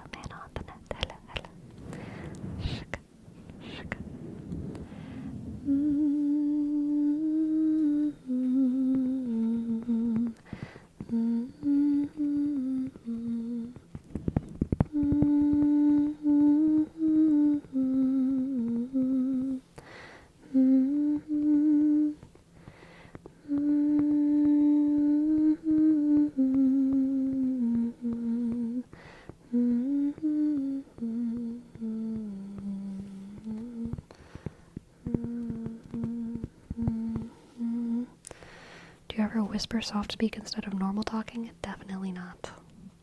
Definitely not. That's definitely not something I do by accident. Click. I feel like, I don't know, I think it might have been because I was raised with like a lot of old people in my life. Like my grandparents were pretty present. From a very young age, I was like taught to speak with a lot of clarity for the other people in the room and to always adjust my speaking to them. So like, I don't even think about it.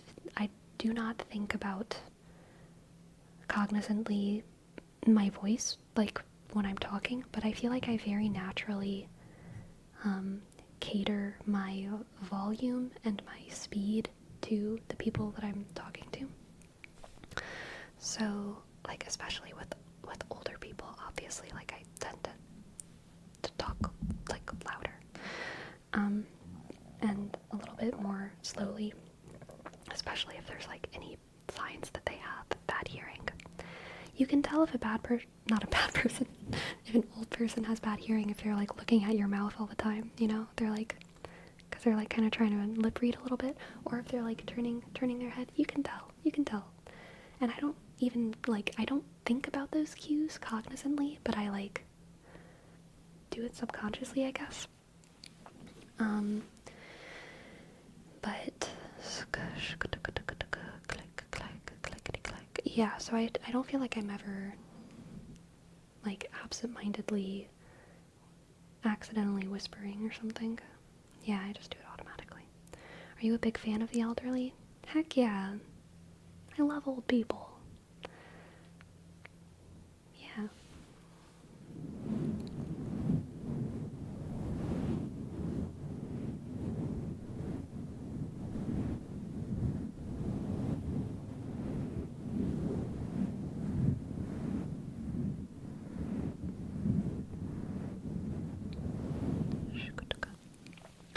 Old people are chill. Old people are people, you know? Like, that's all it is. Some of them are a bit grumpy. Some young people are a bit grumpy. Old people are just a group of people.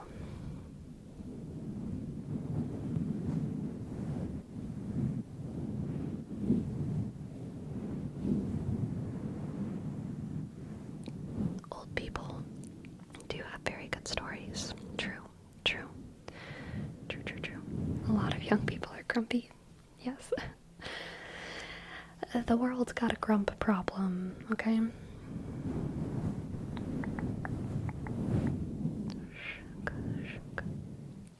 My issue with old people was when I used to work as customer support, they would have such a hard time understanding stuff.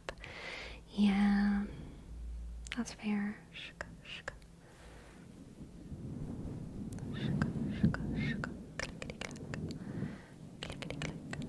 Like, it's definitely hard being old. And because it's hard being old, it's hard living in an older body. I feel like we all have to have a little bit of compassion for, like, you know, if an old person is having trouble with a computer or reading the menu at a restaurant, they probably are having a worse experience than us as the waiter, having to bend down a little further and, like, help them read the menu. Even though it is annoying, and it's not invalid to be, like, annoyed by the fact that you have to do a little bit of extra work for the elderly, I always like to, you know, remind myself, like, they used to read for fun every single day, and now they can't read a restaurant menu, and I'm sure that kind of sucks for them, and they're doing their best, and good for them for getting out in the world and treating themselves, and knowing that even though they can't read a menu, they deserve good restaurant food and a fun ambience, you know? Good for them. Good for them for making it out here. Today you, tomorrow me kind of vibes. Oh yes, exactly. Exactly, Destructicon. Today you, tomorrow me. Shaka.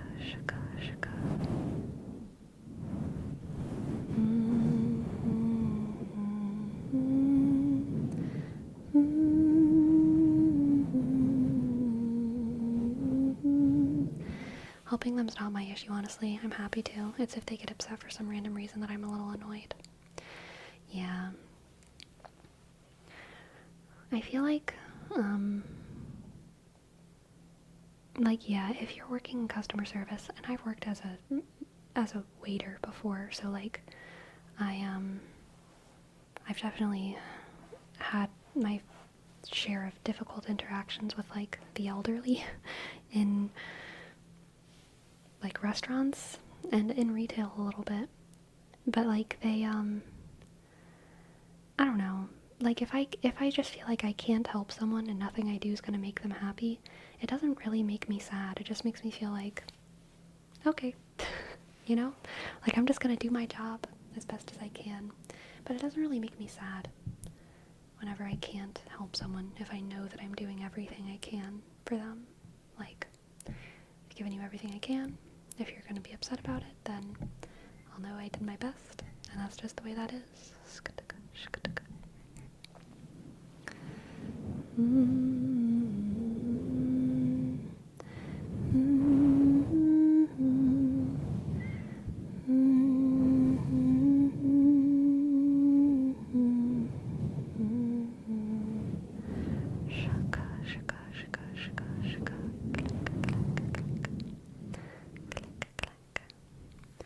If that's the case, it's fine because you're trying everything. But if you can't do everything in your power because the place is full of waiting customers, then I feel bad. I still don't feel bad about that. Because if I can't do everything in my power, then that's not in my power. You know what I mean? Like, if I could, like, it's not in my power.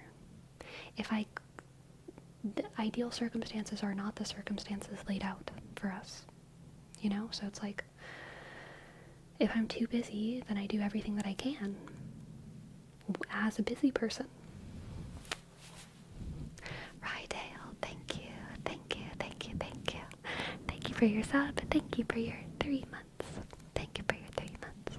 Thank you for your 3 months. Arshk, Y, click, Esk, _ D, click, Ashk, L, Esk. Thank you, Rydale.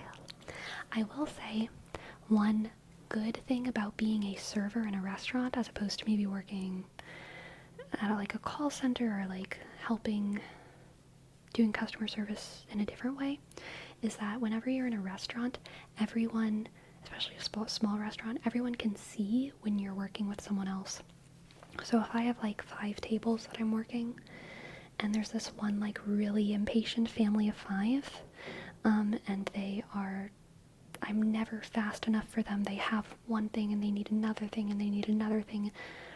If they see me like at another table, like bending down and helping an older person and taking my time with them, even though the family of 5 is like gonna get annoyed because they're not getting their extra straws and extra lemons for their water and extra ketchup, they're gonna like see what I'm doing, and that's a little bit validating. Like they're not gonna say, hey, leave that elderly person and come pay attention to us. So that's nice. That's one nice thing about working tables in a restaurant. People can usually see that you're working hard when you're working hard, and they give you a little bit more slack because of that. So that's nice. That's nice.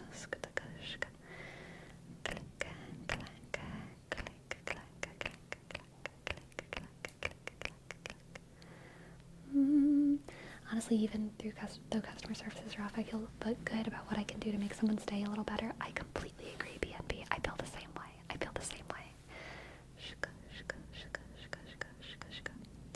You do your work as best you can, then people will complain anyway, so don't get offended by that. Some people are just like that, and they get off by treating people badly. So true, bitch. So very, very true. But I try to put myself in their shoes sometimes. What if I was the one wanting help? Well, what if you were? Would you not have compassion? You know?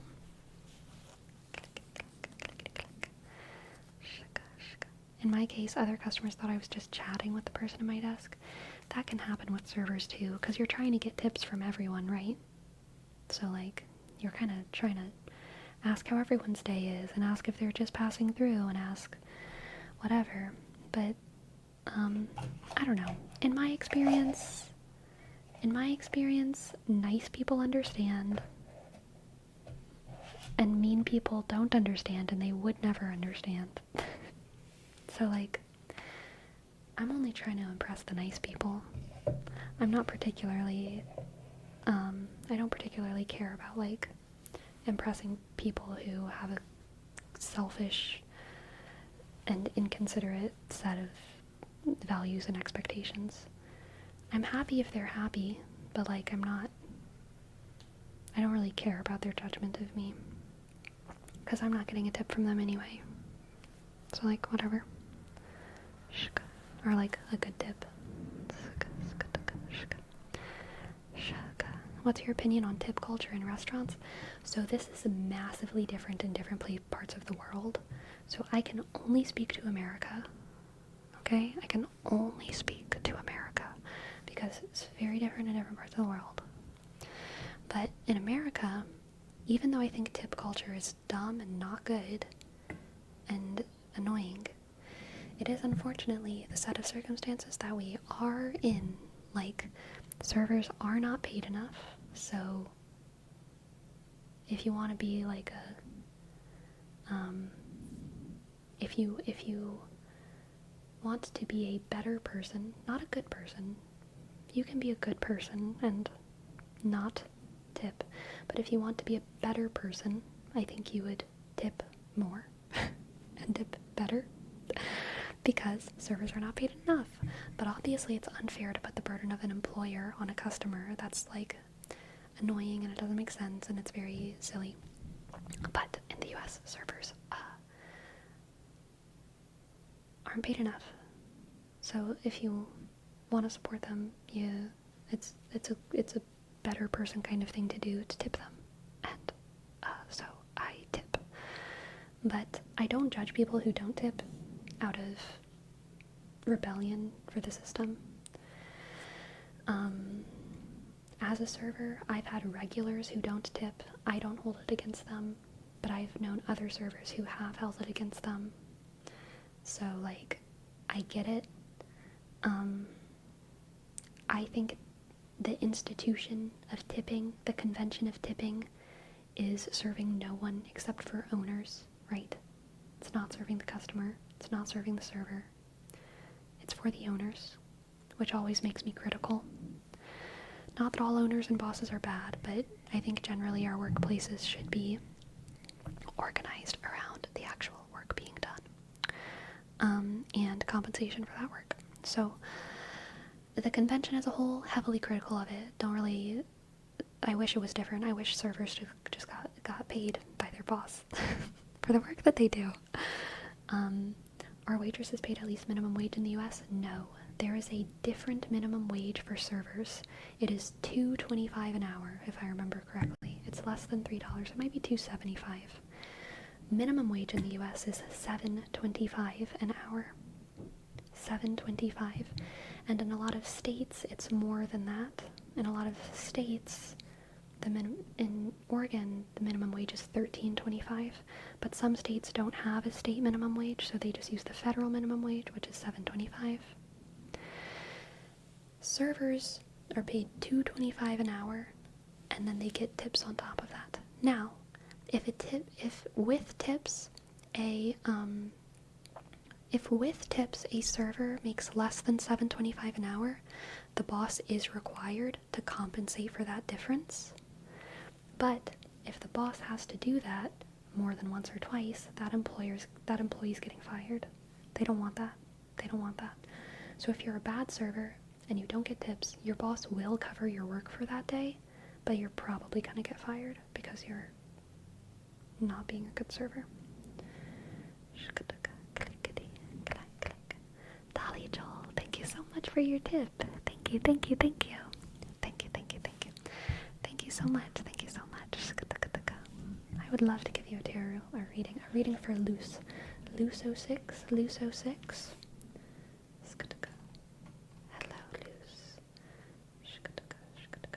Oh, is this about the group project? Tarot reading. Let's see. Can the tarot give us guidance for Luce's group project? Clickety-clack, clickety-clack. Alright, let's see. What do the cards have for Luce? Luce. What do the cards have for Luce?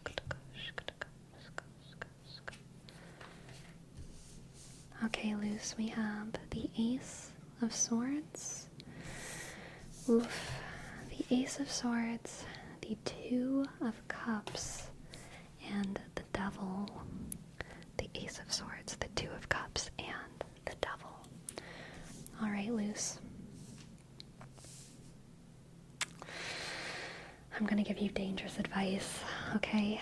Please measure your stakes for yourself. And just take this as use your own judgment. Use your own judgment in all situations, okay? I don't know how important this group project is. I don't know the people that you're working with. But what I'm seeing in the tarot is that you are putting a lot of pressure on yourself to do something that other people are making you believe that you have to do, okay? The Devil is about chains, binding us into uncomfortable situations that we don't want to be in. The thing about the Devil card, though, is that it's always a trickery, and it's always a manipulation, and it's always a lie, and that pressure is something that you can be free of. The chains that you're bound by aren't tied to anything on the other end.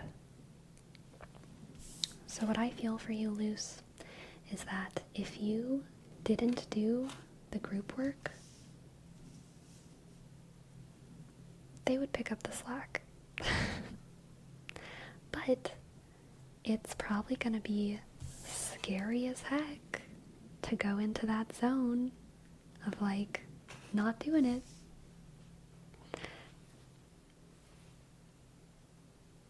And watching what happens. Yeah, gotta put the pressure on them. Exactly, KFC Serbia.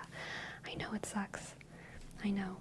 Honestly, choose one other person in the group. This is like the more moderate version of what I just said. Because what I just said was kind of like, let them figure it out. Let them carry you for a bit. But this is what I would do. I would choose one other person in the group and to do exactly as much work as they do. Okay?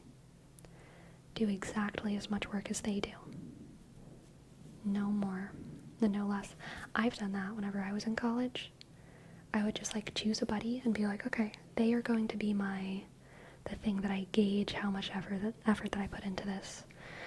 And that would just be it. Sometimes it would end up with me and one other person carrying the entire group. Sometimes it would end in someone else carrying us too, but at least we were both contributing. But it was a way of like letting myself not take responsibility for every single group project that I was in like every single class. There were some classes where I was like, I am going to make sure that this happens. But then there were other classes where I was just like, you know, I don't need to be the person in charge of this one. I don't need to be the person in charge of this one. And maybe that's the message of this Two of Cups, right? Choose your buddy and do exactly as much work as them. Okay? Exactly as much work as them. And I think that attitude, backing off just a little bit, is going to make the rest of your group realize that they need to get their freaking act together, okay? The Ace of Swords is always about a revelation and truth, and the truth kind of smacking you in the face. And so I feel like they're going to realize that they have been putting way too much responsibility on you, and they're going to realize that in order to, you know, do well in the class or whatever it is, they're going to need to put in work. If not only for this group project, in order to, like, you know, pass the class, pass the exam. Participation in these kinds of projects usually helps with, like, comprehension and all of those kinds of things, so they will be rewarded for doing their part. Yeah. Thank you for letting me read for you, Luz. I hope that helped out just a little bit.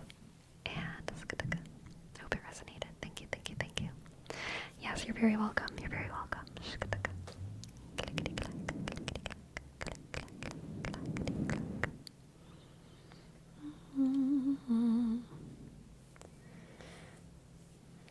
Sleepy, in a group project, have you ever thrown anyone under the bus that did nothing in the project? I've only done it when they've done literally nothing. No, I have not. I've never thrown someone under the bus. No. Even when I was asked directly about it by a teacher, I have defended the people who have done absolutely nothing. Yes, yes. Rawr. I need tricks. Rawr, rawr, rawr, rawr, rawr. Okay, so I've looked it up, and it's not necessarily $23 here. Depends on your age and the particular job. According to the Fair Work Wages calculator, if you're a beginner waiter waitress under 17, and you end up only getting $14. Interesting. Then they'll learn nothing. I don't know. Anytime I've been in a group project and someone's literally done nothing, I've never seen it as laziness. I usually see it as like something else is going on. Like, I don't know. I've just, especially in college or in grad school, like, those people want to be there. In elementary school, it's a little bit different, but like, I don't know. In college and grad school, if someone is doing literally no work, it's usually because they're like working 2 jobs on top of school and taking care of their little sister, and they like live on a farm and they have to milk the cows every morning, and like they're just trying to get a degree, and some things fall by the wayside, and like I don't want them to make a bad grade. I will get pissed at them in person, but like I don't want to chain anyone to their grade. I don't want to take responsibilities away from anyone because of their grade. I'll just be pissed at them behind the scenes. Like, what if the group decides to meet to work on it and they don't even show up? Well, so once I was in a situation like that, and someone kept not showing up, but I would just text them and I would be like, okay, we worked on the slideshow today, we left 3 slides for you to do, and I wasn't gonna do them, right? That was my back off moment. I left 3 slides for the presentation for you to do, and then you go to class the next day and it's the presentation day, and never did anyone go up onto that presentation stage and like just not have slides, okay? They will throw something together last minute, and I'm satisfied with that. Okay, I'm satisfied with their last minute slides. So I don't like to do other people's work for them, within reason, but like, I also don't like throwing people under the bus.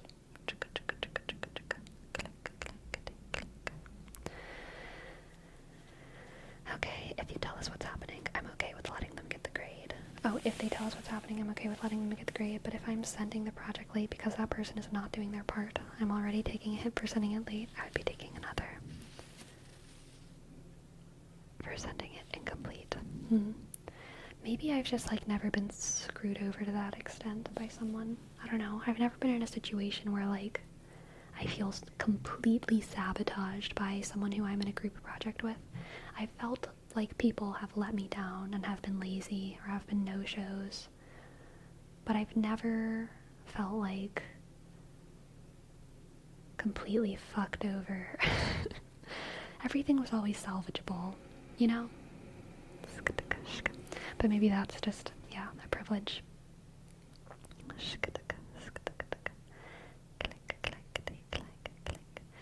You know, it's annoying. Even if you do all the work, they get mad at you for not keeping them informed about it.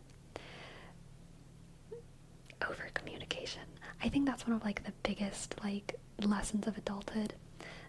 And I learned this working in restaurants even more than theater, which is surprising. You would think that theater would require this more, but like over communication, over communicating everything is like just always the right answer. always, in business, in school, when you're writing an essay, just over communication. Whenever someone says like, okay, now I need you to put the pan under the thing and put the flour on the thing and fry this at 28 degrees for blah blah blah blah, I just say all of those exact same things back. I'm never like, well, if it's just one task, I'm always just like, gotcha. But if it's like a list of things, then I will be like, okay, so you want me to put the pan under the thing and put the flour under the thing and then cook the thing for 28 degrees or at 28 degrees. Like, just over communication. And yeah, for group projects, I feel like sending like a group text or something as a recap. Even if everyone comes to the meeting, I always send a group text that's like a recap of everything we talked about. Just so that everyone knows for sure and doesn't forget.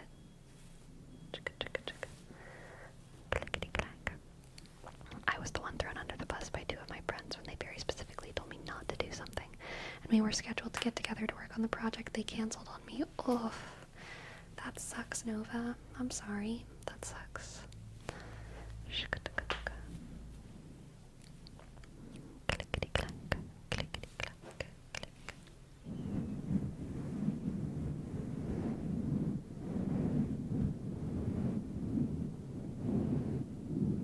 Also, in everything important, get everything in writing. Yeah, for sure. Clack, clack, clickety clack. Clack, clack, clackety clack. Clack, clack, clackety clack.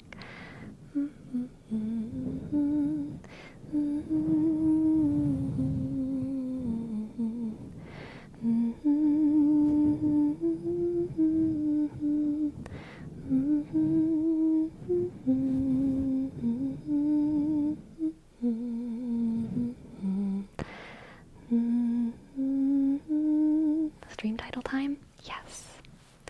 What should we name this stream? What should we name this stream? What should we name this stream? What should we name this stream? What did we talk about? We did talk about anxiety. Anxiety. School counselors. Clickety clack. And anxiety, school counselors, and what did we talk about after the break? What have we been talking about, like, just now? What were we just talking about?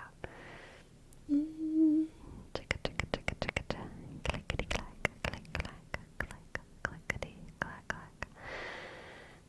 And tipping, wages, server wages, anxiety, school counselors, and server wages.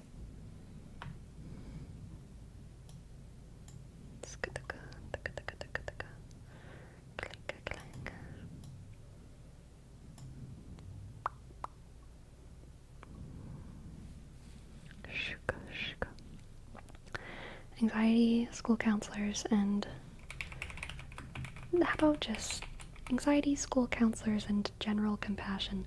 I feel like we were talking about compassion with school counselors and tipping culture and group projects. I feel like that was kind of went around. Yeah, overarching themes, exactly. And old people, right? Yeah. Clickety clack, clack, clickety clack. What do you think of dating culture? We have 5 minutes left. Stand waffles.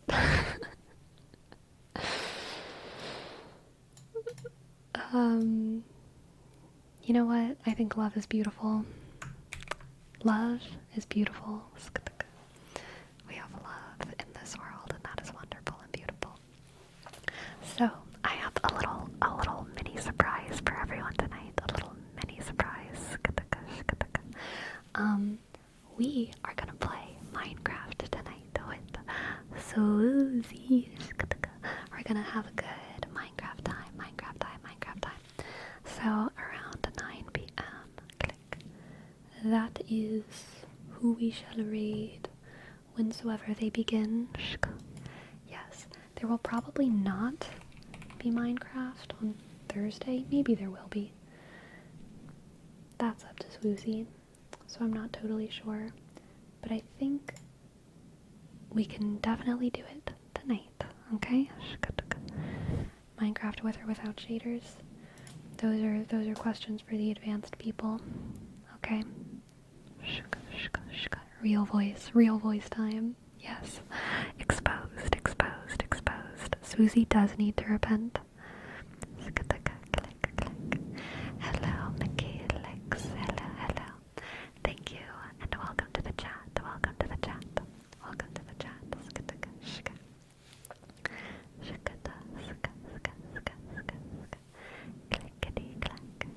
Clickety clack. I have a new mission in Minecraft, but it's kind of a secret. It's secret and underground, and I don't want to show it to anyone until I'm finished, which might happen this week. We shall see. So where do I watch this Minecraft? We're going to raid Swoozy, and probably for the first 5 or so minutes it'll just be him, but then I will call in and be playing with them on their stream. And it's not technically an ASMR stream, and we're both talking in our normal voices, but personally I do find Minecraft streams pretty relaxing.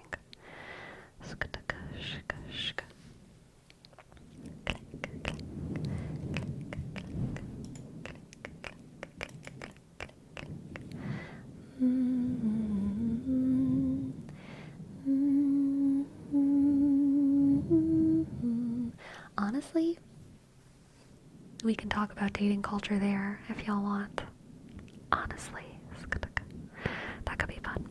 Never heard your normal voice. Singing doesn't count, I guess. I feel like my normal voice is very different from my soft-spoken voice. I feel self-conscious about it. I'm very used to my own soft-spoken voice. I've heard it so much that I'm used to it.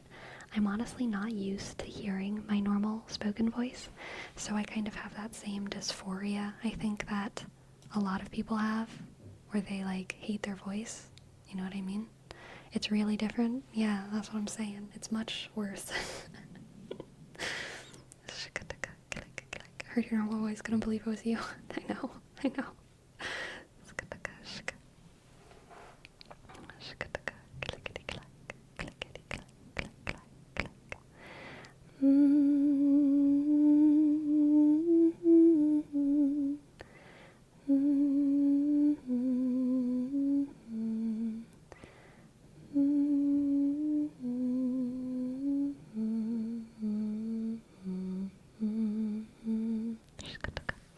Well, thank you, my friends.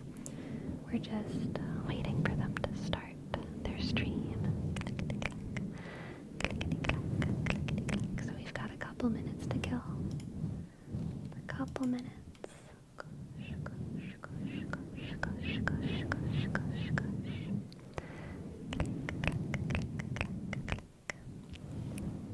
It's a bit late for me in CST, but I may stick around just for that combo. LOL. If not, thanks for the great stream. Aw. Thank you for stopping by, KFC Serbia. Thank you. I'll try to trigger the conversation. If y'all don't start it up in the chat whenever I join the call, whenever I join the stream, I will try to start up that conversation.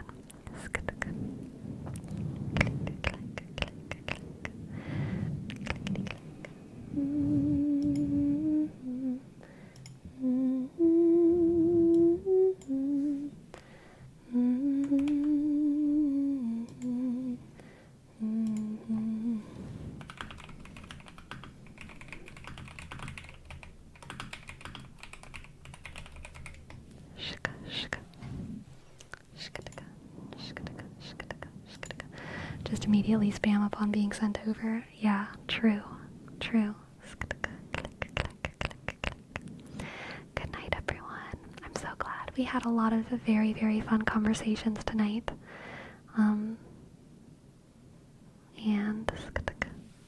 I'm looking forward to more wonderful conversations tomorrow, okay?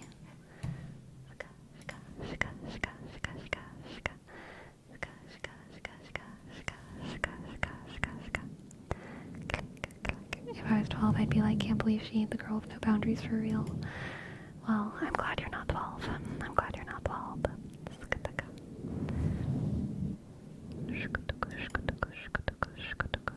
Sleepy Raid, also dating culture.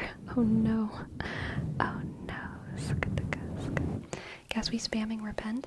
Ooh, honestly, I'd be down for that. For those who don't know, Swoozy has opened a factory farming operation in our Minecraft server. So I ended our last Minecraft session by asking him to repent. And he needs to own up to that, okay? He needs to own up. I clipped it too. I saw CEO. We need to make them repent for their sins. We do. Why does he want beef when you all got bread? I know. I offer it to him all the time. I'm always like, hey, you want bread? I made bread. You want bread? Alright, here we go. It is time. Farewell, everyone. Good night. I'll see y'all soon.